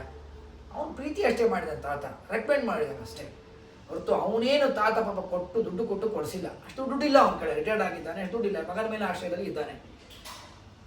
ಕೊಡಿಸಿದ್ದು ನಿಜವಾಗಿ ಮಗ ಕೊಡಿಸಿದ್ದು. ಹಾಗೆ ಅರ್ಥದಲ್ಲಿ ಇಲ್ಲಿ ಶ್ರೀಮದಾಚಾರ್ಯ ಪ್ರಯೋಗ ಮಾಡ್ತಾ ಇದ್ದಾರೆ ಶಬ್ದವನ್ನ. ಯಾಕೆ ಇಷ್ಟು ವಿಸ್ತಾರವಾಗಿ ಹೇಳಿದೆ ಅಂದರೆ ನಮ್ಮ ಈ ಶ್ರೀಮದಾಚಾರ್ಯ ಶಬ್ದಗಳಿಗೆ ಅಷ್ಟು ಬೆಲೆ ಇದೆ. ಶ್ರೀಮದಾಚಾರ್ಯ ಶಬ್ದಗಳಿಗೆ ನಾವು ಎಷ್ಟೋ ಸತಿ ಯೋಚನೆ ಮಾಡ್ತಿರ್ತೀವಿ, ಈ ಮಹಾಭಾರತ ತಾತ್ಪರ್ಯ ನಿರ್ಣಯ ಗ್ರಂಥಕ್ಕೆ ಟೀಕಾಕೃತ್ಪಾದರು ವ್ಯಾಖ್ಯಾನ ಮಾಡಬೇಕಿತ್ತೇನೋ. ಅವರು ಇಷ್ಟು ಸರಳವಾಗಿ ಕಥೆಯನ್ನು ಹೇಳಿ ಬಿಡ್ತಿರಲಿಲ್ಲ. ಅವರು ಟೀಕಾಕೃತ್ಪಾದರು ಶ್ರೀಮದಾಚಾರ್ಯರ ಒಂದು ಚಕಾರಕ್ಕೆ, ಒಂದು ಅಪಿ ಅನ್ನೋ ಶಬ್ದಕ್ಕೆ 10 ಮತಗಳನ್ನು ಖಂಡನ ಮಾಡ್ತಾರೆ. ಅರ್ಥ ಹೇಳೋದಲ್ಲ. ಇವತ್ತು ಡಿಕ್ಷನರಿ ಬರೋರು ಎಲ್ಲ ಅರ್ಥ ಹೇಳ್ಬೋದು ಸಂಸ್ಕೃತಕ್ಕೆ, ಅದು ಅರ್ಥ ಅಲ್ಲ. ಈ ಶಬ್ದ ಇಟ್ಟಿದ್ದಕ್ಕಾಗಿ ಇಷ್ಟೆಲ್ಲ ಮತವನ್ನು ಖಂಡನ ಮಾಡಿದ್ರು ಶ್ರೀಮದಾಚಾರ್ಯರು ಅಂತ ಹೇಳುವ ಏನು ಒಂದು ಅಧಿಕಾರವಾಣಿ ಇದೆ, ಅದು ಟೀಕಾಕೃತ್ಪಾದ ಅಧಿಕಾರವಾಣಿ. ಇದಕ್ಕೂ ಬರಿಬೇಕಿತ್ತೇನೋ 5,000 ಶ್ಲೋಕಗಳಿಗೆ ಅಂತ. ಸುಧಾ ಇರೋದು ಅನುವ್ಯಾಖ್ಯಾನ 2,000 ಶ್ಲೋಕ ಅಷ್ಟೇ. ಆ 2,000 ಶ್ಲೋಕಗಳಿಗೆ ಇಷ್ಟು ದೊಡ್ಡ ಗ್ರಂಥವನ್ನು ಬರೆದುಕೊಟ್ರು ಟೀಕಾಕೃತ್ಪಾದರು. ಇದು ಅದರ 2 ಪಟ್ಟು 5,000 ಶ್ಲೋಕ ಇದೆ ತಾತ್ಪರ್ಯ ನಿರ್ಣಯ. ಹೀಗಾಗಿ ತಾತ್ಪರ್ಯ ನಿರ್ಣಯವನ್ನು ನಾವು ಹಗುರವಾಗಿ ತೆಗೆದುಕೊಂಡು ಹೋಗಲಿಕ್ಕೆ ಸಾಧ್ಯವೇ ಇಲ್ಲ. ಕಥೆಗಳಿದೆ ಬೇಕಾದಷ್ಟು, ಅಲ್ಲಿ ನಿರ್ಣಯವನ್ನು ಕೊಡಬಹುದು. ಕೆಲವು ನಿರ್ಣಯಗಳು ಸರಳವಾದ ನಿರ್ಣಯಗಳು ಇದ್ದಿರುತ್ತೆ, ಪ್ರಶ್ನೆ ಇಲ್ಲ. ಆದರೆ ಇದನ್ನು ಎಷ್ಟು ನಾವು ಹಿಂಡ್ತೀವೋ ಅಷ್ಟು ರಸ ಬಂದೇ ಬರುತ್ತೆ. ಇದಕ್ಕೆ ದೃಷ್ಟಾಂತ ಕೊಡಲಿಕ್ಕೆ ಎಕ್ಸಾಂಪಲ್ ಇಲ್ಲ. ಕಬ್ಬಿನ ಜಲ್ಲೆ ನಾನು ಎಷ್ಟು ಹಿಂಡ್ತೀವಿ ರಸ ಬರುತ್ತೆ. ಎಷ್ಟು ಹಿಂಡ್ತೀವಿ ಅಂದರೆ 4 ಸತಿ ಮಡಚಿ ಹಾಕಿಬಿಟ್ರೆ ರಸ ಹೋಯ್ತದದ್ದು, ಅದು ಒಣ ಆಯ್ತದೆ. ಇದು ಹಾಗಲ್ಲ ಶ್ರೀಮದಾಚಾರ್ಯ ಗ್ರಂಥಗಳು. ಎಷ್ಟು ಹಿಂಡಿದ್ರು ರಸ ಬರ್ತಾ ಇರುತ್ತೆ. ಇವತ್ತು ನಾನು ಹೇಳ್ತೀನಿ, ಇನ್ನೊಮ್ಮೆ ಇನ್ನೊಬ್ರು ಯಾರೋ ಹೇಳ್ತಾರೆ, ಬೇರೆಯೇ ಹೇಳ್ತಾರೆ, ಇದಕ್ಕಿಂತ ಹೆಚ್ಚಿನ ಹೇಳ್ತಾರೆ. ಹಾಗೆ ಶ್ರೀಮದಾಚಾರ್ಯರ ಆ ಒಂದೊಂದು ಶಬ್ದಗಳಲ್ಲಿ ಅಷ್ಟು ತಾತ್ಪರ್ಯ ಇದೆ. ಅದಕ್ಕೆ ಸೂಟೇಬಲ್ ಆದ ಎಕ್ಸಾಂಪಲ್ ಇದಕ್ಕೆ ಕೊಟ್ಟಿದ್ದೀನಿ ನಾವು. ಹಾಗೆ ಭಕ್ತಿ ಏನು ಮಾಡುತ್ತೆ? ರೆಕಮೆಂಡ್ ಮಾಡುತ್ತೆ ಭಗವಂತನಿಗೆ, ಮೋಕ್ಷ ಕೊಡಿ ಇವನಿಗೆ ಅಂತ. ಕೊಡೋದು ಅವನೇ ಮೋಕ್ಷವನ್ನ, ಅವನೇ ಮೋಕ್ಷವನ್ನು ಕೊಡೋವ. ಯಾರೋ ನಿಂತು ಸಂಬಂಧವನ್ನು ಹಚ್ಚಿಕೊಟ್ಟಿರ್ತಾರೆ ಮದುವೆಗೆ. ನೋಡೋ ನಮ್ಮಲ್ಲಿ ಒಂದು ಹುಡುಗಿ ಇದ್ದಾರೆ ನಮ್ಮ ಪರಿಚಯದಲ್ಲಿ, ನೋಡುವ ಅಂತಂದಿರ್ತಾರೆ. ಇಷ್ಟು ಹೇಳಿ ಮುಗಿಸ್ಬಿಟ್ಟಿರ್ತಾರೆ. ಅವನಿಗೂ ಧೈರ್ಯ ಇರಲ್ಲ ಕನ್ಫರ್ಮ್ ಮದುವೆ ಮಾಡಿಸೋಣ ಅಂತ. ಯಾಕಂದರೆ ಅವರೆಲ್ಲ ಪೂರ್ತಿ ಕೂಲಂಕಷ ಗೊತ್ತಿಲ್ಲ, ಸುಮ್ಮನೆ ಕೊಟ್ಟುಬಿಟ್ಟು ಅನಿಸ್ಬಿಡ್ತಾನೆ. ನಾಳೆ ದಿವಸ ಮದುವೆ ಆಯಿತು, ಸಕ್ಸಸ್ ಆಯಿತು, ಒಳ್ಳೆಯ ಜೀವನ ಇದ್ದಾರೆ. ಇವನ್ನೆಲ್ಲರಿಗೂ ಹೇಳ್ಕೊತಾನೆ, ನಾನೇ ಮದುವೆ ಮಾಡಿಸಿದ್ದು ಗೊತ್ತಾ, ನಿಮ್ಮ ಅಪ್ಪ ಮದುವೆ ನಾನೇ ಮಾಡಿಸಿದ್ದು ಗೊತ್ತಾ ಅಂತ ಹೇಳ್ಕೊಂತೀರಿ. ಅರ್ಥ ಊರು ತುಂಬ ಅವನು. ಯಾಕೆ? ಸಕ್ಸಸ್ ಆಗಿದ್ದಕ್ಕೆ. ಫೇಲ್ಯೂರ್ ಆಗಿತ್ತು ಅಂದರೆ ಅವ್ನು ಮಾಡಿಸಿದ್ರು ಅವ್ನು ಹೋಗ್ಬಿಡ್ತಿದ್ದ ಅವನು. ಹಾಗಾದ್ರೆ ಏನಾಯಿತು? ರೆಕಮೆಂಡ್ ಮಾಡಿದಷ್ಟೇ. ಆ ಅರ್ಥದಲ್ಲಿ ಭಕ್ತಿಯು ಮೋಕ್ಷವನ್ನು ಕೊಡಿಸತ್ತೆ. ನಮ್ಮ ಸಾಧನೆಗಳೇನಿದೆಯಲ್ಲ ಕರ್ಮ, ಇದು ಬಹಳ ಕೆಳಗಿನ ಸಾಧನೆ. ಶ್ರೀಮದಾಚಾರ್ಯ ದೃಷ್ಟಿಕೋನದಲ್ಲಿ ಕರ್ಮಕ್ಕೆ ತುಂಬ, ನಾನು ಬೇರೆ ಅಪಾರ್ಥದಿಂದ ಹೇಳ್ತಾ ಇಲ್ಲ, ತುಂಬ ಕೆಳಗಿನ ಸಾಧನೆ ಅದು. ಯಾಕೆ ಅಷ್ಟು ಕಷ್ಟಪಡ್ತೀರಿ ಅಂತಂತಾರೆ ಶ್ರೀಮದಾಚಾರ್ಯರು. ಯಾಕೆ ಅಷ್ಟು ಕಷ್ಟಪಡ್ತೀರಿ ನೀನು? ಪಡಬೇಡ ಅಷ್ಟು ಕಷ್ಟವನ್ನ. ದೊಡ್ಡ ಹೋಮ ಮಾಡಬೇಕು, ತಲೆ ಬಿಸಿ ಆಗೋಯ್ತು, ಅಧಿಕ ಮಾಸ ಇದೆ, ಅಧಿಕ ಮಾಸ 33 ಪವಮಾನ ಹೋಮ ಮಾಡಬೇಕು. ಹೋಮ ಮಾಡಬಾರ್ದು ಅಂತ ಹೇಳಿಲ್ಲ, ಅಧಿಕ ಮಾಸ ಮಹಾತ್ಮೆಯಲ್ಲಿ ಹೇಳಿದ್ದಾರೆ, ಹೇಳಿಲ್ಲ ಅಂತ ಇಲ್ಲ. ಅದರ ಬದಲಾಗಿ ಒಂದು ಪ್ರವಚನವನ್ನು ಇಡಿಸ್ಕೋ ಮನೆಯೊಳಗಡೆ, ಜ್ಞಾನವನ್ನು ಪಡೆ. ಕರ್ಮಣ ಜ್ಞಾನ ಮಾತನೋತಿ. ಕರ್ಮ, ಇವತ್ತು ನಾವೆಲ್ಲ ಕರ್ಮವನ್ನು ಯಾಕೆ ಮಾಡಬೇಕು ಗೊತ್ತಾ? ಕರ್ಮ ಇದು ಮೋಕ್ಷ ಕೊಡಲ್ಲ. ಕರ್ಮ ಮೋಕ್ಷ ಕೊಡಲ್ಲ. ಮೋಕ್ಷ ಕೊಡಿಸೋದು ಜ್ಞಾನವೇ. ಜ್ಞಾನವೂ ಅಲ್ಲ, ಭಕ್ತಿಯೇ. ಅದಕ್ಕೆ ನಿಮ್ಗೆ ಹೇಳಿದೆ, ಕರ್ಮ ಕೆಳಗಡೆ ಇದೆ. ನಾವು ಎಲ್ಲ ಕರ್ಮಗಳನ್ನು ಮಾಡಿ ಭಗವಂತನಿಗೆ ಕರ್ಮ ಸಮರ್ಪಣೆ ಮಾಡ್ತೇವಲ್ಲ, ಮಾಡಿ ಏನು ಕೇಳಬೇಕು? ಅದೇ ಕೇಳಬೇಕಲ್ಲ. ಶ್ರೀಮದಾಚಾರ್ಯ ಅಂತಾರೆ, ಹಾಗಾಗಿ ಕರ್ಮ ಮಾಡಿ ಜ್ಞಾನ ಬೇಕು ಅಂತ ಕೇಳ್ಕೊತೀವಿ. ಜ್ಞಾನ ಬಂದ ಮೇಲೆ ಭಕ್ತಿಯನ್ನು ಮಾಡ್ತೀವಿ. ಭಕ್ತಿಯಿಂದ ಭಗವಂತ ಮೆಚ್ಚಿ ನಿನಗೆ ಮೋಕ್ಷ ಕೊಡ್ತಾನೆ. ಸೊ ಅಲ್ಟಿಮೇಟ್ ಆದದ್ದು ಮೋಕ್ಷ. ಅದಕ್ಕೆ ಬೇಕಾದದ್ದು ಪ್ರಸಾದ, ಭಗವಂತನ ಪ್ರಸಾದ. ಅದಕ್ಕೆ ಬೇಕಾದದ್ದು ಭಕ್ತಿ, ಭಕ್ತಿಗೆ ಬೇಕಾದದ್ದು ಜ್ಞಾನ. ಜ್ಞಾನ ಬೇಕಾದರೆ ಕರ್ಮವನ್ನು ಮಾಡಬೇಕು. ಜ್ಞಾನ ಬೇಕಾದರೆ ಕರ್ಮ ಮಾಡಬೇಕು ಅಂತೇನಿಲ್ಲ ನೋಡಿ. ಮೇಲೆ ಆರೋಹಣ ಅವರೋಹಣ ಕ್ರಮ ಇದೆ, ನಾವು ವ್ಯತ್ಯಾಸ ಮಾಡ್ಕೊಳ್ತೀವಿ ನಿಮಗೆ. ಅಂದರೆ ನಿಮಗೆ ಕರ್ಮದ ಅವಸ್ಥೆ ಗೊತ್ತಾಗ್ಬಿಡುತ್ತೆ. ಮೇಲಿಂದ ಮೊದಲು ಕೆಳಗೆ ಬರೋಣ. ಮೋಕ್ಷ. ಮೋಕ್ಷ ಆಗಬೇಕು ಅಂದರೆ ಪ್ರಸಾದ ಬೇಕೇ ಬೇಕು. ನಾನು ಹೇಳುವ ಶಬ್ದದಲ್ಲಿ ಸ್ವಲ್ಪ ಚೂರು ವಿಚಾರ ಮಾಡಿದ್ರೆ ಅರ್ಥ ಆಗುತ್ತೆ. ಮೋಕ್ಷ ಆಗಬೇಕು ಅಂದರೆ ಪ್ರಸಾದ ಬೇಕೇ ಬೇಕು, ಬೇರೆ ಆಪ್ಷನೇ ಇಲ್ಲ. ಆ ಅರ್ಥದಲ್ಲಿ ಬೇಕೇ ಬೇಕು. ಪ್ರಸಾದ ಆಗಬೇಕು ಅಂದರೆ ಭಕ್ತಿ ಬೇಕೇ ಬೇಕು. ಭಕ್ತಿ ಬರಬೇಕು ಅಂದರೆ ಜ್ಞಾನ ಬೇಕೇ ಬೇಕು. ಜ್ಞಾನ ಬರಬೇಕು ಅಂದರೆ ಕರ್ಮ ಬೇಕೇ ಬೇಕು ಅಂತಿಲ್ಲ. ಕರ್ಮ ಬೇಕು ಅಂತಿಲ್ಲ. ಇವತ್ತು ನಾನು ಹೇಳ್ತೇನೆ, ಈಗ ಒಬ್ಬರಿಗೆ ನಿಮಗಿದೆ, ಈಗ ನೀವೇನು ಕರ್ಮ ಮಾಡಲಿಲ್ಲ, ಬರೇ ಪಾಠ ಪ್ರವಚನ ಮಾಡ್ತಾ ಹೋದ್ರೆ, ಕೇವಲ ಶ್ರವಣವನ್ನು ಮಾಡ್ತಾ ಹೋದ್ರೆ, ಜ್ಞಾನ ಕಾರ್ಯವನ್ನು ಮಾಡ್ತಾ ಹೋದ್ರೆ ಭಕ್ತಿ ಬಂದ್ಬಿಡುತ್ತೆ. ಜ್ಞಾನವೂ ಜೊತೆಗೆ ಬರ್ತಾ ಇರುತ್ತೆ. ಜ್ಞಾನ ಪಡಿತಾ ಇರ್ತೀವಿ, ಭಕ್ತಿಯನ್ನು ಮಾಡ್ತಾ ಇರ್ತೀವಿ, ಭಗವಂತನನ್ನು ಮೆಚ್ಚಿಸ್ತಾ ಇರ್ತೀವಿ. ಸೊ ಮೇಲಿಂದ ಅವರೋಹಣ ಕ್ರಮದಲ್ಲಿ ಬರಬೇಕಾದಾಗ ಒಂದಕ್ಕೆ ಒಂದು ಅನಿವಾರ್ಯ ಇದೆ. ಮೋಕ್ಷಕ್ಕೆ ಪ್ರಸಾದ ಅನಿವಾರ್ಯ, ಪ್ರಸಾದಕ್ಕೆ ಭಕ್ತಿ ಅನಿವಾರ್ಯ, ಭಕ್ತಿಗೆ ಜ್ಞಾನ ಅನಿವಾರ್ಯ, ಜ್ಞಾನಕ್ಕೆ ಕರ್ಮ ಅನಿವಾರ್ಯತೆ ಇಲ್ಲ. ಇದು ಮೇಲಿಂದ ಕೆಳಗೆ ಬರಬೇಕಾಗುತ್ತೆ. ಸೊ ಕರ್ಮ ಕಟ್ ಮಾಡಿಬಿಟ್ಟು ಕರ್ಮನಲ್ಲಿ. ಇನ್ನು ಕರ್ಮವನ್ನು ಕೆಳಗಿನ ಮೇಲೆ ಹೋಗೋಣ. ಕರ್ಮವನ್ನು ಮಾಡಿದ ಅಂತಂದ್ರೆ ಮೋಕ್ಷ ಆಗತ್ತಾ? ಕರ್ಮ ಮಾಡಿದೆ, ನಾನು ಒಂದು ಹೋಮ ಮಾಡಿದೆ, ಹೋಮ ಮಾಡಿದ ತಕ್ಷಣ ಮುಕ್ತನೇ ಆಗ್ಬಿಡ್ತೀನಿ? ಆಗಲ್ಲ. ಹಾಗಾದರೆ ಕರ್ಮವನ್ನು ಮಾಡಿದ ಮೇಲೆ ಏನು ಬರಬೇಕು ನಮಗೆ? ಅದರಿಂದ ಒಂದು ಪುಣ್ಯ ಬರುತ್ತೆ. ಕರ್ಮ ಮಾಡಿದರೆ ಒಂದು ಪುಣ್ಯ ಬರುತ್ತೆ. ಆ ಪುಣ್ಯ ಏನು ಮಾಡುತ್ತೆ ನಮಗೆ ಅಂದರೆ, ಒಳ್ಳೆ ಗುರುಗಳು ಸಿಗೋ ಹಾಗೆ ಮಾಡುತ್ತೆ. ನಮಗೆ ಜ್ಞಾನವನ್ನು ಸಂಪಾದನೆ ಮಾಡಲಿಕ್ಕೆ ಹಾದಿಯನ್ನು ಮಾಡಿಕೊಡುತ್ತೆ. ಕರ್ಮ ಬಿಟ್ಟು ಕರ್ಮ ಇನ್ನೇನು ಮಾಡಿ ಸಾಧ್ಯ ಇಲ್ಲ. ಕರ್ಮ ಜ್ಞಾನ ಸಿಗುವ ಹಾಗೆ ಹಾದಿಯನ್ನು ಮಾಡಿಕೊಡುತ್ತೆ. ಇವನಿಗೇನೋ ಒಂದು ಪಾಪ ವ್ಯಕ್ತಿ ಇದ್ದಾನೆ, ಅಖಂಡವಾಗಿ ನಿತ್ಯ ಪಾಠವನ್ನು ಶ್ರವಣ ಮಾಡಬೇಕು ಅಂತ ಇಚ್ಛೆ ಇದೆ ಅವನಿಗೆ, ಆದರೆ ಏನೋ ಪ್ರತಿಬಂಧಕಗಳಾಗ್ತಾ ಇದೆ. ಅವನು ಒಂದು ಕರ್ಮವನ್ನು ಮಾಡಿ ಆ ಪ್ರತಿಬಂಧಕವನ್ನು ಕಡ್ಕೊಂಡ. ಇದೇನಿದೆಯಲ್ಲ, ಈ ಕರ್ಮ ಮಾಡೋ ಕೆಲಸ ಇಷ್ಟೇನೆ, ಒಂದು ಪುಣ್ಯವನ್ನು ತಂದು ಕೊಡುತ್ತೆ. ಅದರಿಂದ ನಿನಗೆ ಜ್ಞಾನವನ್ನು ಸಂಪಾದನೆ ಮಾಡಲಿಕ್ಕೆ ಅದು ಜಾಗ ಮಾಡಿಕೊಡುತ್ತೆ, ರೋಡ್ ಮಾಡಿಕೊಡುತ್ತೆ, ಈಸಿಯಾದ ರೋಡ್ ಮಾಡಿಕೊಡುತ್ತೆ. ನೀನು ಜ್ಞಾನವನ್ನು ಸಂಪಾದನೆ ಮಾಡ್ತೀಯ, ಭಕ್ತಿಯನ್ನು ಮಾಡ್ತೀಯ, ಮುಕ್ತಿಯನ್ನು ಮಾಡ್ತೀಯ. ಹಾಗಾದರೆ ಈ ಕರ್ಮ ಮೋಕ್ಷ ಕೊಡುತ್ತಾ? ಡೈರೆಕ್ಟಾಗಿ ಇಲ್ಲ. ಏನಿದ್ರೂ ಇಂಡೈರೆಕ್ಟ್ ಆಗಿ ಹೋಗ್ಬೇಕು ಕರ್ಮ. ಅದಕ್ಕೆ ಶ್ರೀಮದಾಚಾರ್ಯ ಅಂತಾರೆ, ಇಷ್ಟ್ಯಾಕೆ ಕರ್ಮವನ್ನು ಮಾಡಿ ಒದ್ದಾಡ್ತಿ? ಇರೋದೇ ನಿನಗೆ 100 ವರ್ಷ ಆಯಸ್ಸು. ನಾವಂತೀವಿ 120 ವರ್ಷ ಅಂತ. ಇವತ್ತು ಜಗತ್ತಲ್ಲಿ ಯಾರಾದರೂ 100 ವರ್ಷದಲ್ಲಿ ಒಂದು ದಿವಸ ಬದುಕಿದ್ರೆ ಪೇಪರಲ್ಲಿ ಬರುತ್ತೆ, ರೆಕಾರ್ಡ್ ಆಯ್ತಿದು ಅಂತ. ನಮ್ಮ ಆಯುಷ್ಯ 100. ಆ 100 ವರ್ಷ ಆಯಸ್ಸಿನಲ್ಲಿ ನಮಗೆ ಇರುವ ಸಂಸಾರದ ತಾಪತ್ರಯ ಒಳಗಡೆ ಎಷ್ಟು ನಮಗೆ ಅವಕಾಶ ಸಿಕ್ಕಿತು? ತುಂಬ ಕಡಿಮೆ ಅವಕಾಶ ಸಿಕ್ಕಿತು. ಆ ಕಡಿಮೆ ಅವಕಾಶದಲ್ಲೂ ಕೂಡ ನಾನು ಜ್ಞಾನವನ್ನು ಸಂಪಾದನೆ ಮಾಡಲಿಕ್ಕೆ ಸ್ವಲ್ಪ, ನಾನು ಇದು ಹೇಳೋದು ನಿಮಗೆ ಹಾರ್ಷ್ ಅಂತ ಅನ್ನಿಸ್ಬಹುದು, ತಪ್ಪು ತಿಳಿಬೇಡಿ. ದೇವರು ನಮಗೆ ಅವಕಾಶವನ್ನು ಕೊಟ್ಟಾಗ ಯಾಕೆ ನಾವು ಅವಕಾಶ ಉಪಯೋಗಿಸ್ಕೋಬಾರದು? ನನಗೆ ದೇವರು ಶಾಸ್ತ್ರವನ್ನು ಶ್ರವಣ ಮಾಡಿದರೆ ತಲೆಗೆ ಹತ್ತೋದಿಲ್ಲ ಅಂತ ದೇವರು ನನಗೆ ನನ್ನ ಯೋಗ್ಯತೆ ಅಷ್ಟೇ ಇತ್ತು ಅಂದರೆ ಆವಾಗ ನಾನು ಹೋಮ್ ಮಾಡ್ತಾ ಕೊಡೋಣ. ನನಗೆ ಯಾವಾಗ ಪಾಠಕ್ಕೆ ಹೋದರೆ ಚೆನ್ನಾಗಿ ಅರ್ಥ ಆಗತ್ತೆ, ತಿಳ್ಕೊಳ್ಳಿಕ್ಕೆ ನನಗೆ ದೇವರು ಯೋಗ್ಯತೆ ಕೊಟ್ಟಿದ್ದಾನೆ, ಆವಾಗ ನಾನು ಬರೇ ಕರ್ಮದಲ್ಲಿ ಯಾಕೆ ಆಸಕ್ತನಾಗಿರಬೇಕು? ತಾವತ ನಾನು ಕಾಲಕ್ಕೆ ಹೋಮವನ್ನು ಮಾಡಬೇಡಿ ಅಂತ ಹೇಳ್ತಾ ಇಲ್ಲ, ನಿತ್ಯ ಸಂಧ್ಯಾವಂದನ ಕರ್ಮ ಮಾಡಬೇಡಿ ಅಂತ ಹೇಳ್ತಾ ಇಲ್ಲ, ಅಥವಾ ಬೇರೆ ಬೇರೆ ಇನ್ನು ಅಧಿಕ ಮಾಸ ಬಂತು ನಾನು ಹೋಮ ಮಾಡಬೇಡಿ ಅದ್ಯಾವುದು ಹೇಳ್ತಾ ಇಲ್ಲ. ಕರ್ಮವನ್ನೇ ಮಾಡ್ಕೋತಾ ಇರ್ತೀನಿ, ನಿತ್ಯದಲ್ಲೂ ಕರ್ಮವನ್ನೇ ಮಾಡ್ಕೋತಾ ಇರ್ತೀನಿ ನಾನು, ಅದರಲ್ಲೇ ನಾನು ಮನಸ್ಸನ್ನು ಇಟ್ಬಿಡ್ತೀನಿ ಅನ್ನೋದನ್ನು ಶ್ರೀಮದಾಚಾರ್ಯ ಒಪ್ಪೋದಿಲ್ಲ. ನಿತ್ಯದಲ್ಲೂ ಕರ್ಮವನ್ನು ಮಾಡ್ತಾ ಕೂತ್ಕೊಂಡ್ರೆ ನಿನಗೆ ಮೋಕ್ಷ ಹೊಂದಬೇಕಾಗಿದೆ, ಏನು ಮಾಡ್ಬೇಕು ನೀನು?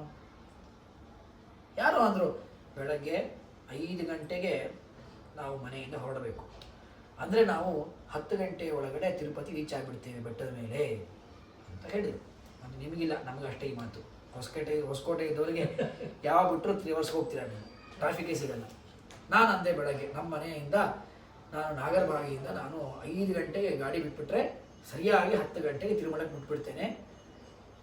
ಸೊ 5 ಗಂಟೆ ನಾವು ಹೊರಡಬೇಕು ಶಾರ್ಪಾಗಿ. ಆಯಿತು, 5 ಗಂಟೆಗೆ ಹೊರಡು. 5 ಗಂಟೆಗೆ ಹೊರಟುಬಿಟ್ಟು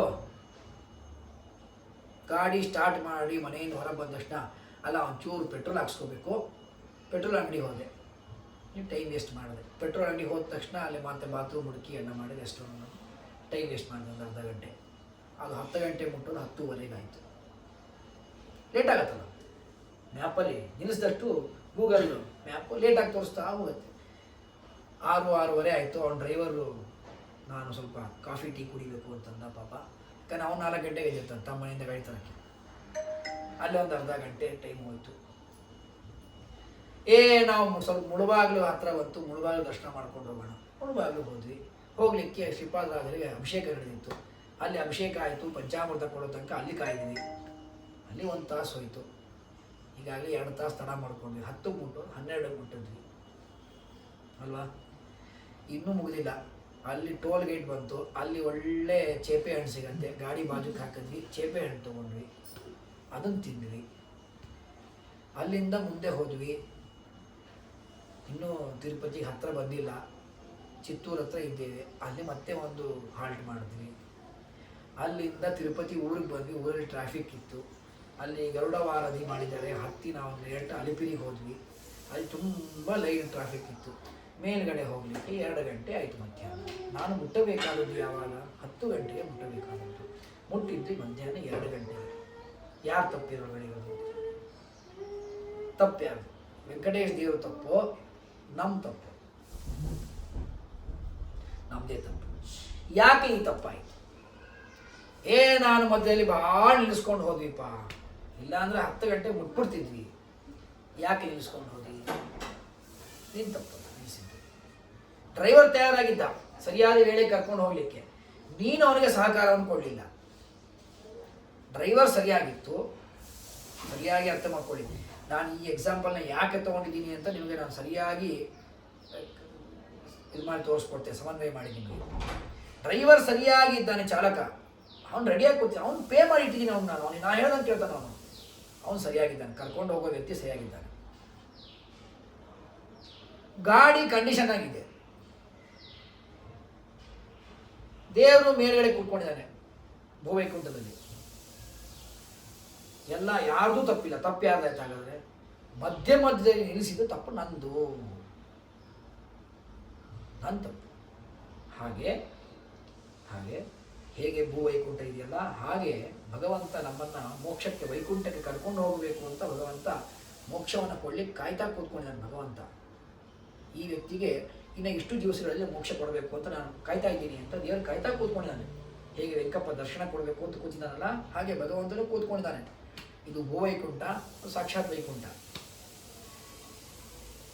ನಮಗೇನು ಇವನು ಚಾಲಕ ಇದ್ದಾನಲ್ಲ, ಡ್ರೈವರು, ಅವರೆಲ್ಲ ನಮ್ಮ ಗುರುಗಳು. ನಮ್ಮ ಜೀವನದಲ್ಲಿ ನಮಗೆ ಹಂತ ಹಂತವಾಗಿ ಸಿಗುವ ಗುರುಗಳವರೆಲ್ಲ ಅವರು ಸರಿಯಾಗೇ ಇದ್ದಾರೆ. ಗುರುಗಳು ಅವ್ರು ಇರೋದೇ ನಮ್ಮ ಸಲುವಾಗಿ, ನಮ್ಮಂಥ ಭಕ್ತರನ್ನು ಉದ್ಧಾರ ಮಾಡಲಿಕ್ಕೇ ಗುರುಗಳಿರೋದು. ಇಲ್ಲ ರೀ, ನನಗೆ ದೇಹ ಸರಿಯಾಗಿಲ್ಲ, ಜೀವ ಒಳಗಿರೋ ಜೀವನಿಂದ ಅವನಿಗೆ ದೇಹವೇ ವಾಹನ. ನಾವು ನಿತ್ಯ ದೇಹಕ್ಕೆಲ್ಲ ಅಲಂಕಾರ ಮಾಡ್ಕೋತೀವಿ. ಯಾಕೆ ಮಾಡ್ಕೋತೀವಿ? ಭಗವಂತ ಇದು ದೇಹ ರಥ, ಇದು ಉಪನಿಷತ್ತು ಹೇಳುತ್ತೆ, ಇದು ರಥ.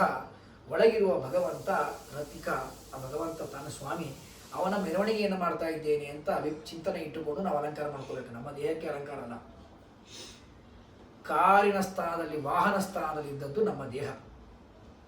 ಈ ದೇಹ ಚೆನ್ನಾಗೇ ಇದೆಯಲ್ಲ, ಆರೋಗ್ಯವಂತವಾಗಿದೆ, ದಷ್ಟಪುಷ್ಟವಾಗಿದೆ, ತಿಂದು ಉಂಡು ಒಳ್ಳೆ ಚೆನ್ನಾಗಿ ಬೆಳೆಸಿದ್ದೀನಿ.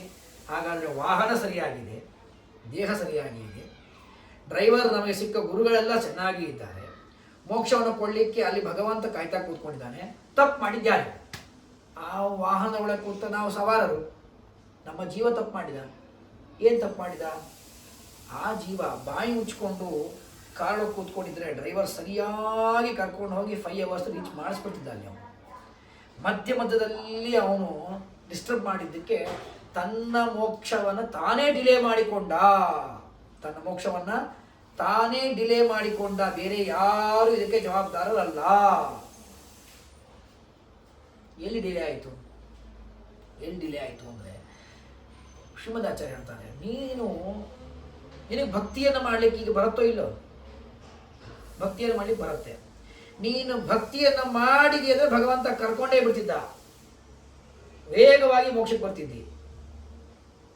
ನಂಗೆ ಭಕ್ತಿ ಮಾಡ್ಲಿಕ್ಕೆ ಬರೋದಿಲ್ಲ ನೀನು, ಹಾಗಾದರೆ ಜ್ಞಾನವನ್ನು ಮಾಡ್ಕೊ ಅಂತ ಕೆಳಗೆ ಸ್ಟೆಪ್ ಬಂದಿದೆ. ಜ್ಞಾನವನ್ನು ಮಾಡ್ಕೊಂಡಿದ್ರೆ ನಿನಗೆ ಇದು ಜ್ಞಾನ ಮಾಡ್ಕೊಳ್ಳಿಕ್ಕೆ ಬರುತ್ತಿಲ್ಲಪ್ಪ, ದೇವರು ನಿನಗೆ ಒಳ್ಳೆ ದೇಹವನ್ನು ಕೊಟ್ಟಿದ್ದಾನೆ, ಬುದ್ಧಿ ಕೊಟ್ಟಿದ್ದಾನೆ, ಅವಕಾಶ ಕೊಟ್ಟಿದ್ದಾನೆ, ಗುರುಗಳು ಕೊಟ್ಟಿದ್ದಾನೆ, ಬೇಕಾದಷ್ಟು ಆನ್ಲೈನ್ ಪಾಠಗಳಿದೆ, ಜ್ಞಾನ ಮಾಡಲಿಕ್ಕೆ ಅವಕಾಶ ಇದೆ.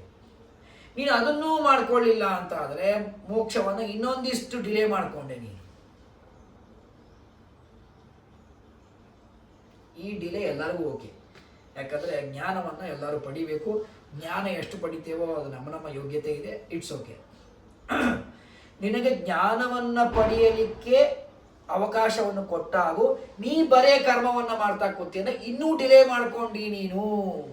ಹಾಗಾದರೆ ಯಾಕೆ ಕರ್ಮಕ್ಕೆ ಹೋಗ್ತೀಯಾ? ಕರ್ಮದಲ್ಲೇ ಯಾಕೆ ರತನಾಗಿ ಇರ್ತೀಯಾ? ಅರ್ಥ ಆಯ್ತಲ್ಲ? ಎಕ್ಸಾಂಪಲ್ ಕೊಟ್ಟಿದ್ದ ನಿಮಗೆ. ದೇವರ ಮೋಕ್ಷವನ್ನು ಏನು ದೇವರು ಕೊಡಬೇಕು ಅಂತ ಕಾಯ್ತಾ ಕೂತಿದ್ದಾನೆ, ನಾವು ಡಿಲೇ ಮಾಡ್ಕೊಂಡ್ವಿ. ಹಾಗಾದರೆ ಡಿಲೇ ಮಾಡಿದ್ದು ನಾವು, ನಮ್ಮ ತಪ್ಪದು. ಅದು ಕರ್ಮ ತಪ್ಪಲ್ಲ, ಜ್ಞಾನದಲ್ಲ, ಭಕ್ತಿದಲ್ಲ, ಭಗವಂತದಂತೂ ಅಲ್ಲವೇ ಅಲ್ಲ. ನಾವು ಕರ್ಮಗಳನ್ನು ಯಾಕಪ್ಪ ನೀ ಅಷ್ಟು ಕರ್ಮವನ್ನು ಮಾಡ್ತಾ ಕೂತಿ? ಯಾಕೆ ಅಂದರೆ ಕರ್ಮದ ಬಗ್ಗೆ ಇದು ಒಂದು ಹಾದಿಯನ್ನು ಹೇಳಿದೆ. ಇನ್ನೊಂದು ಕರ್ಮದ ಬಗ್ಗೆ ಏನು ತೊಂದರೆ ಆಗಿಬಿಡುತ್ತೆ ಅಂದರೆ, ಈ ಕರ್ಮವನ್ನು ಮಾಡ್ತೀರಾ, ಕರ್ಮಕ್ಕೊಂದು ಫಲ ಬರುತ್ತಾ? ಏನು ಫಲ? ಅದು ಒಂದು ಪುಣ್ಯವೋ ಪಾಪವೋ, ಎರಡರಾಗ ಯಾವುದೋ ಒಂದು ಬರಬೇಕೀಗ. ಪಾಪ ಬಂದರೆ ಮತ್ತೆ ಸಂಸಾರದಲ್ಲಿ ಬೀಳ್ತೀವಿ, ಪುಣ್ಯ ಬಂದರೂ ಮತ್ತೆ ಸಂಸಾರದಲ್ಲಿ ಬೀಳ್ತೀವಿ. ಯಾಕೆ? ಆ ಪುಣ್ಯವನ್ನು ಭೋಗ ಮಾಡೋದಿಲ್ಲ, ಸಂಸಾರದಲ್ಲಿ ಇಲ್ಲ ಭೋಗ ಮಾಡೋದು. ಮತ್ತೆ ನಾವು ಪುಣ್ಯವನ್ನು ಭೋಗ ಮಾಡೋದು, ಮತ್ತೆ ಸಂಸಾರದಲ್ಲಿ ಭೋಗ ಮಾಡಬೇಕು. ಎಲ್ಲಿ ಮೇಲೆ ಭೋಗ ಮಾಡ್ತೀವಾ? ಸ್ವರ್ಗಕ್ಕೆ ಹೋಗ್ತೀವಿ, ಅಲ್ಲಿ ಭೋಗ ಮಾಡ್ತೇವೆ. ಆದರೆ ಮತ್ತೆ ನಮ್ಮದು ಕರ್ಮ ಇದ್ದಕ್ಕಾಗಿ ಮತ್ತೆ ಭೂಮಿಯನ್ನು ಹುಟ್ಟಿ ಬರ್ತೇವೆ. ಇಲ್ಲಿ ಬಂದು ಸುಮ್ಮನೆ ಇರ್ತೇವಾ? ಮತ್ತೆ ಕರ್ಮವನ್ನು ಮಾಡ್ತೇವೆ. ಅಂದರೆ ಇದು ಹೀಗೆ ಬೆಳ್ಕೋತೇವೆ, ಹೋದಲ್ವಾ? ಅದೇ ಜ್ಞಾನವನ್ನು ಮಾಡು, ಜ್ಞಾನವನ್ನು ಪಡೆದುಕೋ. ಜ್ಞಾನ ಕೊಡ್ಕೊಂಡೆ ಅಂದರೆ ಈ ಜ್ಞಾನದಿಂದ ನಿನಗೆ ಭಕ್ತಿ ಬಂದ್ಬಿಡುತ್ತೆ ನೇರವಾಗಿ. ಆ ಭಕ್ತಿಯಿಂದ ಕರ್ಮವನ್ನು ಮಾಡು. ಒಮ್ಮೆ ನೀನು ಭಕ್ತಿಯನ್ನು ಮಾಡ್ತಾ ಮಾಡ್ತಾ ಬೇಕಾದಷ್ಟು ಕರ್ಮವನ್ನು ಮಾಡು. ಅವಾಗ ಏನು ಮಾಡ್ತೀಯ ಅಂದರೆ ಆ ಕರ್ಮವನ್ನು ಸರಿಯಾಗಿ ಮಾಡ್ತೀನಿ. ಯಾಕೆಂದರೆ ಭಕ್ತಿಯ ಸಪೋರ್ಟ್ ಇದೆ, ಜ್ಞಾನದ ಸಪೋರ್ಟ್ ಇದೆ. ಆಗ ನೀನು ಭಕ್ತಿ ಕರ್ಮವನ್ನು ಸರಿಯಾದ ಕರ್ಮವನ್ನು ಮಾಡ್ತೀಯ. ಹೋಮ ಕೂತಾಗ ಆಲಸ್ಯವನ್ನು ಮಾಡೋದಿಲ್ಲ, ಹೋಮ ಕೂತಾಗ ಬ್ಯಾಸರಿಸ್ಕೊಳ್ಳೋದಿಲ್ಲ, ಹೋಮ ಕೂತಾಗ ಏನಪ್ಪ ಸುಮ್ಮನೆ ಹೊಗೆ ಬಿಗೆ ಅನ್ಕೊಂಡು ಮಾಡೋದಿಲ್ಲ. ಭಕ್ತಿಯಿಂದ ಮಾಡ್ತೀಯ, ಆಗ ಪುಣ್ಯ ಬರುತ್ತೆ. ಅದು ಮತ್ತೆ ನಿನಗೆ ಭಕ್ತಿಯನ್ನು ಮಾಡಲಿಕ್ಕೆ ಅವಕಾಶ ಕೊಡುತ್ತೆ. ಆಗ ನಿನಗೆ ಮೋಕ್ಷಕ್ಕೆ ಅತಿ ಹತ್ತಿರದಲ್ಲಿ ಇರ್ತೀಯ ನೀನು. ಜ್ಞಾನ ಮಾರ್ಗ ಏನಿದೆಯಲ್ಲ, ಮೋಕ್ಷಕ್ಕೆ ಅತಿ ಹತ್ತಿರವಾದ ಮಾರ್ಗ. ಹಾಗಾದರೆ ಜ್ಞಾನವನ್ನು ಮಾಡಿಕೋ. ಕರ್ಮದ ಬಗ್ಗೆ ಅಷ್ಟು ಆಸಕ್ತನಾಗಬೇಡ. ಕರ್ಮವನ್ನು ಮಾಡು, ಎಷ್ಟು ಬೇಕೋ ಅಷ್ಟು ಕರ್ಮವನ್ನು ಮಾಡು. ಕಾಲ ಕಾಲಕ್ಕೆ ಏನು ಹೇಳಿದ್ದಾರೋ ಅವೆಲ್ಲವನ್ನು ಮಾಡೋದೇ, ಯಾವುದು ಬಿಡೋದಿಲ್ಲವೇ ಇಲ್ಲ. ಆದರೆ ಕರ್ಮವನ್ನು ಮಾಡಬೇಕಾದಾಗೂ ನಮಗೆ ತಲೆಯಲ್ಲಿ ಏನಿರಬೇಕು ಅಂದರೆ, ಈ ಕರ್ಮದಿಂದ ಏನು ಭಕ್ತಿ ಬರ್ತದಲ್ಲ, ಅದೇ ಪುಣ್ಯ ಬರ್ತದಲ್ಲ, ಅದರಿಂದ ಮತ್ತೆ ನನಗೆ ಜ್ಞಾನವನ್ನು ಕೊಡು. ಭಾಗವತ ಪ್ರಥಮ ಸ್ಕಂದದಲ್ಲೇ ವೇದವ್ಯಾಸರು ಹೇಳ್ತಾರೆ. ಅದಕ್ಕೆ ಯಾದವಾರ್ಯರು ವ್ಯಾಖ್ಯಾನವನ್ನು ಮಾಡಬೇಕಾದಾಗ ಸೋಪಾನವನ್ನು ಹಾಕಿಕೊಡ್ತಾರೆ. ಯಾದವಾರ್ಯರು ವ್ಯಾಖ್ಯಾನವನ್ನು ಮಾಡಿದ್ದಾರೆ. ಇವತ್ತು ನಾವೆಲ್ಲ ತೀರ್ಥಯಾತ್ರೆಯನ್ನು ಮಾಡ್ತೇವೆ, ಅದಕ್ಕೆ ಪುಣ್ಯತೀರ್ಥ ನಿಷೇವಣ ಅಂತ ಹೇಳ್ತಾರೆ. ಯಾತ್ರೆಯನ್ನು ಮಾಡಬೇಕು, ಯಾತ್ರೆಯನ್ನು ಮಾಡಬೇಕು ಅಂತ ಇಲ್ಲಿ ಭಾಗವತದಲ್ಲಿ ಹೇಳುತ್ತೆ. ಮುಂದೆ ಮಹಾಭಾರತ ಯುದ್ಧವಾಗುವ ಪ್ರಸಂಗದೊಳಗಡೆ ಬಲರಾಮ ದೇವರು ಯಾತ್ರೆಗೆ ಹೋಗ್ಬಿಟ್ರು ಅಂತ ಅಂದರು. ಯಾತ್ರೆಗೆ ಹೋಗೋದು ಹೇಗೆ ಹೇಗೆ ಯಾತ್ರೆಯನ್ನು ಮಾಡಬೇಕು ಅಂತೆಲ್ಲ ತಿಳಿಸ್ಕೊಡ್ತಾರಲ್ಲಿ ಸಿಕ್ಕಾಪಟ್ಟೆ. ತುಂಬ ಇದೆ ಯಾತ್ರೆಯನ್ನು ಹೇಗೆ ಮಾಡಬೇಕು, ಯಾವ ಥರ ಮಾಡಬೇಕು ಯಾತ್ರೆಯನ್ನು ಅಂತ. ನಾವು ಈಗ ಮಾಡೋ ಯಾತ್ರೆಗೂ ಆ ಯಾತ್ರೆಗೂ ಅದು ರೈಲ್ವೆ ಪಟ್ರಿ ಇದ್ದಂಗೆ, ಅದೆರಡು ಇದು ಕೊಡೋದಿಲ್ಲ, ಹಳಿಗೆ ಎಂದು ಕೊಡೋಲ್ಲ, ಏನು ಮಾಡಿದ್ರೂ ಕೂಡ್ಸೋಕ್ಕಾಗಲ್ಲ. ಅಷ್ಟು ನಾವು ಗ್ಯಾಪ್ ಮಾಡ್ಕೊಂಡ್ಬಿಟ್ಟಿದ್ದೀವಿ ಈಗ. ಇಲ್ಲಿ ಈಗಿನ ಸಂದರ್ಭಗಳು ಹಾಗಿದೆ ಇತ್ಯಾದಿಗಳು. ಪುಣ್ಯತೀರ್ಥ ನಿಷೇವಣ ಇದು ಮೊದಲನೇ ಹಂತ ಅಂತಂತ. ನಾವು ತೀರ್ಥಯಾತ್ರೆಯನ್ನು ಮಾಡ್ತೇವೆ, ಮಾಡಬೇಕಾದಾಗ ನಮಗೆ ಸಂಕಲ್ಪಪೂರ್ವಕವಾಗಿ ನಾವು ಯಾತ್ರೆಯನ್ನು ಮಾಡಬೇಕು. ಅಲ್ಲಿ ಹೋದಾಗ ಅಲ್ಲಲ್ಲಿರುವ ಭಗವಂತನ ದೇವಸ್ಥಾನಗಳು ಅಥವಾ ಭಗವಂತನ ಭಕ್ತರ ದೇವಸ್ಥಾನಗಳು, ದೇವತೆಗಳ ದೇವಸ್ಥಾನಗಳು, ಅಲ್ಲಿರುವ ಭಕ್ತರು, ಅಲ್ಲಿ ಏನಿದ ಆಚಾರಗಳಿಗೆ ಅನುಗುಣವಾಗಿ ನಾವು ಏನು ನಮ್ಮ ದೇವ ಕಾರ್ಯ ಪಿತೃಕಾರ್ಯಾದಿಗಳನ್ನು ಮಾಡಿ ವಿಶೇಷವಾಗಿ ಸತ್ಯಾಸ್ತ್ರ ಶ್ರವಣವನ್ನು ಮಾಡಬೇಕು. ಇಲ್ಲ ಆಚಾರ್ಯ ಆಗಿಲ್ಲ, ನನಗಾಗಿಲ್ಲ, ಲಿಟ್ರಲಿ ಆಗಿಲ್ಲ, ಇತ್ತು ಇಚ್ಛೆ ಆಗಲಿಲ್ಲ, ಬೇಡ, ಆಗಬೇಕು ಅಂತ ಇಚ್ಛೆ ಇಟ್ಕೊಂಡು ಯಾತ್ರೆ ಮಾಡಿದೆಯಲ್ಲ, ಬಂದ ತಕ್ಷಣ ದೇವರು ಏನು ಮಾಡ್ತಾ ಅಂದರೆ ಹೇಗೋ ಒಂದು ಮಾಡಿ ನಿನಗೆ ಒಬ್ಬ ಗುರುಗಳ ಲಿಂಕನ್ನು ಹಚ್ಚಿಕೊಡ್ತಾನೆ. ಹೇಗೋ ಒಂದು ಮಾಡಿ ಆ ಗುರುಗಳೇ ನಿನ್ನ ಹತ್ರ ಬರ್ತಾರೋ ಪಾಠ ಹೇಳ್ತೇನೆ ಅಂತ ನೀನೇ ಅವ್ರಿಗೆ ಹೋಗಿ ಕೇಳ್ತೀಯೋ ಗೊತ್ತಿಲ್ಲ. ಆ ಯಾತ್ರೆಯ ಫಲ ಏನು ಗೊತ್ತಾ? ಗುರುಗಳ ಸಂಪತ್ತಿಯನ್ನು ತಂದುಕೊಡುತ್ತೆ ನಿನಗೆ. ಒಮ್ಮೆ ಗುರುಗಳ ಸಂಪರ್ಕವಾಯಿತು ಅಂತ ಆದರೆ ಆಗ ಆ ಗುರುಗಳು ನಿನಗೆ ಕ್ರಮವಾಗಿ ಮುಂದೆ ಇದೆ ಶ್ರವಣ ಮನನ ನಿಧ್ಯಾಸನ ಕ್ರಮ ತುಂಬ ಇದೆ. ಆದರೆ ಈ ಯಾತ್ರೆಯಾದಿಗಳನ್ನು ಮಾಡಬೇಕಾದಾಗ ಈ ಅನುಸಂಧಾನವೇ ನಮ್ಮಲ್ಲಿ ಇರಬೇಕು ಅಂತ ಹೇಳ್ತಾರೆ. ಹೀಗಾಗಿ ಶೈವಾನಂದ ಸ್ವರೂಪೇಣ ನಿತ್ಯ ಮುಕ್ತೇಶು ತಿಷ್ಠತಿ, ಇದೊಂದು ಶ್ಲೋಕವನ್ನು ಹೇಳಿ ಮುಗಿಸ್ತೇನೆ. ತಿಷ್ಠತಿ, ಈ ಒಂದು ಉತ್ತರವನ್ನು ಕೊಟ್ಟೆ. ಎರಡು ಪ್ರಶ್ನೆಯನ್ನು ಮಾಡಿಕೊಂಡಿದ್ದೆ. ಒಂದು ಪ್ರಶ್ನೆ ಭಗವಂತ ಮೋಕ್ಷವನ್ನು ಕೊಡ್ತಾನೆ, ಆದರೆ ಇಲ್ಲಿ ಭಕ್ತಿ ಅಂತ ಹೇಳಿದ್ರು. ಹೇಗೆ ಹೇಳಿದರು ಅಂತ ಕೇಳಿದ್ರೆ, ಭಕ್ತಿ ಮೋಕ್ಷವನ್ನು ಕೊಡಲ್ಲ, ಕೊಡಿಸತ್ತೆ, ರೆಕಮೆಂಡ್ ಮಾಡುತ್ತೆ ಅನ್ನೋ ಅರ್ಥದಲ್ಲಿ ಅದನ್ನು ಫುಲ್ಫಿಲ್ ಮಾಡ್ಕೋಬೇಕು ಅರ್ಥವನ್ನು. ಈ ಭಕ್ತಿನೇ ಮೋಕ್ಷದಲ್ಲಿ ಆನಂದ ರೂಪವಾಗಿರುತ್ತೆ ಅಂತ ಅಂದ್ಬಿಟ್ರು ಶ್ರೀಮದಾಚಾರ್ಯ. ಎರಡನೇ ಪ್ರಶ್ನೆ, ಅದಕ್ಕೆ ಶ್ರೀಮದಾಚಾರ್ಯ ಉತ್ತರ ಕೊಡ್ತಾರೆ. ಯಥಾ ಶೌಕ್ಲ್ಯಾದಿಕಂ ರೂಪಂ ಗೋ ಭವತ್ಯೇವ ಸರ್ವದಾ ಸುಖಜ್ಞಾನಾದಿಕಂ ರೂಪಂ ಏವಂ ಭಕ್ತೇ ನ ಚಾನ್ಯಥಾ. ಎಷ್ಟು ಚೆನ್ನಾಗಿ ಉತ್ತರ ಕೊಡ್ತಾರೆ ಶ್ರೀಮದಾಚಾರ್ಯ. ಗೌಹು ಶುಕ್ಲಾದಿಕಂ, ಈಗ ಆಕಳು ಇದೆ, ಬಿಳಿ ಆಕಳು ನಮ್ಮಲ್ಲಿದೆ. ಬಿಳಿ ಆಕಳಿದ್ದಾಗ ಆ ಬಿಳುಪು ಅನ್ನೋ ಬಿಳಿ ಬಣ್ಣ ಇದೆಯಲ್ಲ, ಆ ಬಣ್ಣವೇ ಆಕಳ ಅಥವಾ ಆಕಳಿಗೆ ಬಿಳಿ ಬಣ್ಣವ? ಆಕಳಿಗೆ ಬಿಳಿ ಬಣ್ಣ, ಆಕಳೇ ಬಿಳಿ ಅಲ್ಲ. ಆಕಳೇ ಬಿಳಿ ಆಗಿದ್ರೆ ಏನಾಗ್ತಿತ್ತು ಅವಾಗ? ಆಕಳು ಬಿಳಿ, ಬಿಳಿ ಬಣ್ಣ ಮತ್ತು ಆಕಳು ಎರಡು ಒಂದೇ ಪರ್ಯಾಯ ಶಬ್ದಗಳಾಗಿದ್ರೆ ಏನಾಗ್ತಿತ್ತು ಅವಾಗ? ಅವಾಗ ಬಿಳಿ ಆಕಳು ಅಂತೇಳಿ ಬರಂಗೇ ಇಲ್ಲ. ಬಿಳಿ ಅಂದ್ರೂ ಆಕಳೇ, ಆಕಳು ಅಂದ್ರೂ ಬಿಳಿ. ಮತ್ತು ಬಿಳಿ ಆಕಳು ಅಂತ ಹೇಳೋದೇ ನಾನು ಹೇಳಿ ಬರೋದೇ ಇಲ್ಲ. ಹೋಗ್ಲಿ, ಆ ಬಿಳಿ ಬಣ್ಣ ಆಕಳು ಎರಡೂ ಒಂದೇ ಅಲ್ಲ, ಬೇರೆ ಬೇರೆನಾ? ಹೆಂಗೆ ಬೇರೆ ಬೇರೆ? ಹಾಗಾದ್ರೆ ಆಕಳಿಂದ ಬಿಳಿ ಬಣ್ಣ ತೆಗಿಬೋದು ಹೊರಗಡೆಗೆ? ಬರೋಲ್ಲ. ಏನು ಮಾಡಬೇಕು? ಅದರ ಭೇದವೂ ಇದೆ, ಭೇದ ವ್ಯವಹಾರವೂ ಇದೆ, ವಿಶೇಷವನ್ನು ಹೇಳಬೇಕಲ್ಲಿ. ಆಕಳಿನ ಬಣ್ಣ, ಆಕಳಿನ ಬಿಳಿ ಬಣ್ಣ ಅಂತೇಳಿ ವಿಶೇಷವನ್ನು ಹೇಳಬೇಕು ಅಂತ ಎಕ್ಸಾಂಪಲ್ ಕೊಟ್ಟು ಶ್ರೀಮದಾಚಾರ್ಯ. ಹಾಗೆ ಇಲ್ಲೂ ಕೂಡ ಏನು ಎಕ್ಸಾಂಪಲ್ ಅಂದರೆ ಭಕ್ತಿನೇ ಆನಂದ ಅಂತ ಅಂದ್ಬಿಟ್ರು ಶ್ರೀಮದಾಚಾರ್ಯರು. ಭಕ್ತಿನೇ ಆನಂದ ಅಂದರೆ ಹೆಂಗಾಗತ್ರಿ ಅಂತ ಕೇಳಿದ್ರೆ ಹೇಗಾಗತ್ತೆ ನೋಡ್ಕೊಳ್ಳಿ. ಸುಖಜ್ಞಾನಾದಿಕಂ ರೂಪಮೇವ ಭಕ್ತೇ ನ ಚ ಅನ್ಯಥಾ. ಸುಖಜ್ಞಾನಾದಿ ರೂಪ, ಭಕ್ತಿ ಒಳಗಡೆ ಭಕ್ತಿಯ ಲಕ್ಷಣವನ್ನು ನೀವು ಅನೇಕ ಬಾರಿ ಕೇಳಿರ್ತೀರಿ. ಆ ಭಕ್ತಿಯಲ್ಲಿ ಮುಖ್ಯವಾದದ್ದು ಎರಡು ಅಂಶಗಳು. ಒಂದು ಮಹಾತ್ಮೆ ಜ್ಞಾನ, ಇನ್ನೊಂದು ಸ್ನೇಹ. ಸ್ನೇಹ ಅಂದರೆ ಪ್ರೀತಿ, ಭಗವಂತನನ್ನು ಸ್ನೇಹಿಸುವುದು, ಅವನನ್ನು ಪ್ರೀತಿಸುವುದು. ಎರಡು ಮುಖ್ಯವಾಗಿ ಇರತಕ್ಕಂಥ ವಿಚಾರ. ಲಕ್ಷಣ ತುಂಬ ದೊಡ್ಡದಾದ ಲಕ್ಷಣ ಇದೆ.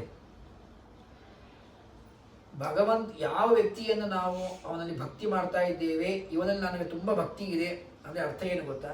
ಇವನಲ್ಲಿ ಭಕ್ತಿ ಇದೆ ಅಂದರೆ ಅರ್ಥ ಏನು ಅಂದರೆ ಅವನು ಉತ್ತಮ ಮಹಾತ್ಮನಾಗಿದ್ದಾನೆ ಅಂತ ಅವನ ಮಹಾತ್ಮ್ಯದ ಜ್ಞಾನ ಇರಬೇಕು. ಜೊತೆಗೆ ಅವನಲ್ಲಿ ಪ್ರೀತಿಯನ್ನು ಮಾಡ್ತಿರ್ಬೇಕು. ಇದೆರಡಿದ್ರೆ ಭಕ್ತಿ ಆಗುತ್ತೆ.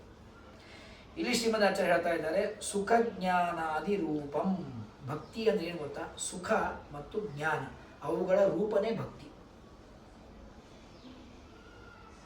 ಸುಖ ಜ್ಞಾನಾದಿ ರೂಪವೇ ಭಕ್ತಿ.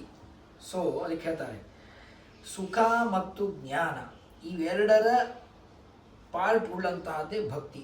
ಭಕ್ತಿಯಲ್ಲಿ ಎರಡು ಪಾರ್ಟ್, ಒಂದು ಸುಖ ಒಂದು ಜ್ಞಾನ. ಒಂದು ಸುಖ ಇನ್ನೊಂದು ಜ್ಞಾನ, ಇದು ಭಕ್ತಿಯ ಎರಡು ಪಾರ್ಟ್. ಮೋಕ್ಷದಲ್ಲಿ ಈ ಭಕ್ತಿನೇ ಆನಂದ ರೂಪವಾಗಿರುತ್ತೆ ಅಂದ್ರೆ ಅರ್ಥ ಏನು? ಆ ಭಕ್ತಿ ಒಳಗಡೆ ಒಂದು ಸುಖ ಅಂತ ಇದೆಯಲ್ಲ, ಅದೇ ಆನಂದ. ಸುಖ ಆನಂದ ಎರಡು ಒಂದೇ ಅಲ್ಲ. ಹಾಗಾಗಿ ಶ್ರೀಮದಾಚಾರ್ಯ ಹೇಳಿದ್ದು ಏನು ಅಂದ್ರೆ, ಭಕ್ತಿ ಮೋಕ್ಷದಲ್ಲಿ ಆನಂದ ರೂಪವಾಗತ್ತೆ ಅಂದ್ರೆ ಆ ಭಕ್ತಿಯಿಂದ ಆನಂದ.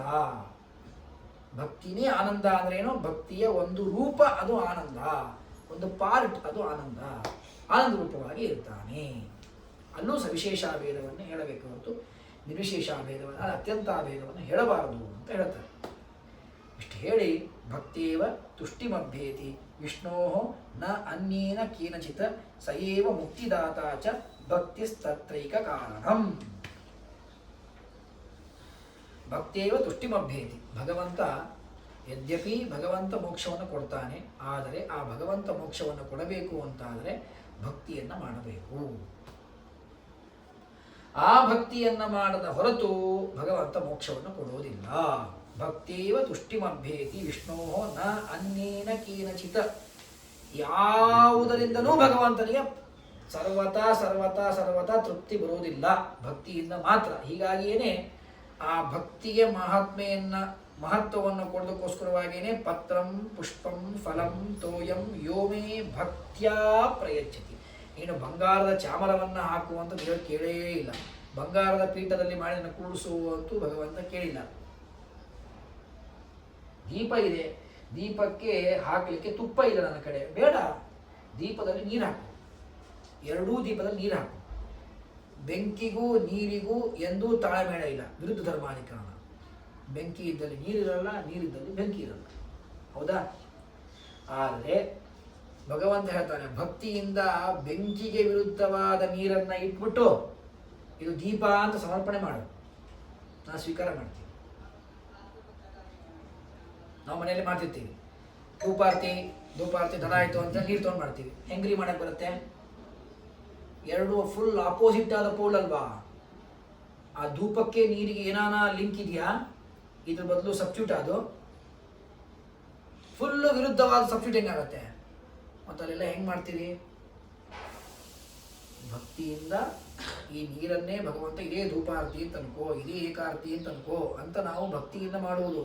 ಅದಕ್ಕೆ ಹೇಳಿದ್ದು ಪತ್ರಂ ಪುಷ್ಪಂ ಫಲಂ ತೋಯಂ ಯೋಮೇ ಭಕ್ತ್ಯಾ ಪ್ರಯಚ್ಛತಿ. ಭಕ್ತಿಯಿಂದ ಏನು ಕೊಡ್ತೀವಿ ಸ್ವೀಕಾರ ಮಾಡ್ತೀನಿ. ಅವಾಗ ಪರಮಾತ್ಮ ಹೇಳ್ತಾನೆ, ಅವಾಗ ನಾನು ಪದಾರ್ಥಗಳಿಗೆ ಲಕ್ಷ್ಯ ಕೊಟ್ಟಿರೋದಿಲ್ಲ, ಭಕ್ತಿಗಾಟಿ ಲಕ್ಷ್ಯ ಕೊಟ್ಟಿರ್ತೀನಿ. ಭಕ್ತಿಗಾಟಿ ಲಕ್ಷ್ಯ ಕೊಡ್ತೇನೆ. ನೀನು ಎಲ್ಲ ಸಾಮಗ್ರಿಯನ್ನೇ ಇಟ್ಟುಬಿಟ್ಟು ಭಾರಿ ಬಂಗಾರ ತಟ್ಟೆಯಲ್ಲಿ ಊಟಕ್ಕೆ ಬಡಿಸಿ ಎಲ್ಲ ಮಾಡಿ ಏನೋ ಭಕ್ತಿ ಇಲ್ಲದೆ ಕಾಟಾಚಾರಕ್ಕೆ ಮುಂದಿಟ್ಟರೆ ಸ್ವೀಕಾರ ಮಾಡೋದೇ ಇಲ್ಲ ಅಂತಂದೇವೆ. ಅದೇ ನೀನು ಭಕ್ತಿಯಿಂದ ಒಂದು ಲೋಟ ನೀರಿಡು, ಅದನ್ನು ಸ್ತೋತ್ರ ಹೇಳಿಬಿಡು, ಸ್ತೌವರ್ಣೆ ಸ್ಥಾಲಿವರ್ಣೆ ಅಂತ ಹೇಳಿ ಬಂಗಾರ ತಟ್ಟೆಯಲ್ಲಿ ಇಟ್ಟಿದ್ದೇನೆ ಚಿಂತನೆ ಮಾಡು, ಸಾಕು. ನಾನು ಹ್ಯಾಪಿ, ನೀನು ಹ್ಯಾಪಿ. ನೀನು ಭಕ್ತಿಯಿಂದ ಕೊಡು, ನಾನು ಭಕ್ತಿಯನ್ನು ಸ್ವೀಕಾರ ಮಾಡ್ತೇನೆ, ಭಕ್ತಿಯನ್ನು ನೋಡ್ತೇನೆ. ಯಾಕೆ? ಅದಕ್ಕೆ ಈ ಶ್ಲೋಕ ಹೇಳಿದ್ದು ಭಕ್ತಿಯೇವ ತುಷ್ಟಿಮಭ್ಯೇತಿ. ತುಷ್ಟಿ ಅಂದರೆ ಪ್ರೀತಿ, ಸಂತೃಪ್ತಿ. ಭಗವಂತ ಭಕ್ತಿಯಿಂದ ಮಾತ್ರ ತೃಪ್ತಿಗೊಳ್ತಾನೆ. ವಿಷ್ಣು ಭಗವಂತ ನ ಅನ್ಯೇನ, ಇನ್ಯಾವುದರಿಂದೂ ಅಲ್ಲ. ಏನೇನು ಕೊಟ್ಟರು ತೃಪ್ತನಾಗೋದಿಲ್ಲ ಭಗವಂತ. ಸಯೇವ ಮುಕ್ತಿದಾತ ಚ ಭಕ್ತಿ ತತ್ರೈಕ ಕಾರಣ. ಆ ಭಗವಂತನೇ ಮೋಕ್ಷವನ್ನು ಕೊಡೋವನು, ಅವನಿಗೆ ಬೇಕಾದದ್ದು ಭಕ್ತಿ. ಕೊಟ್ಬಿಟ್ರೆ ಮೋಕ್ಷ ಕೊಟ್ಬಿಡ್ತಾನೆ.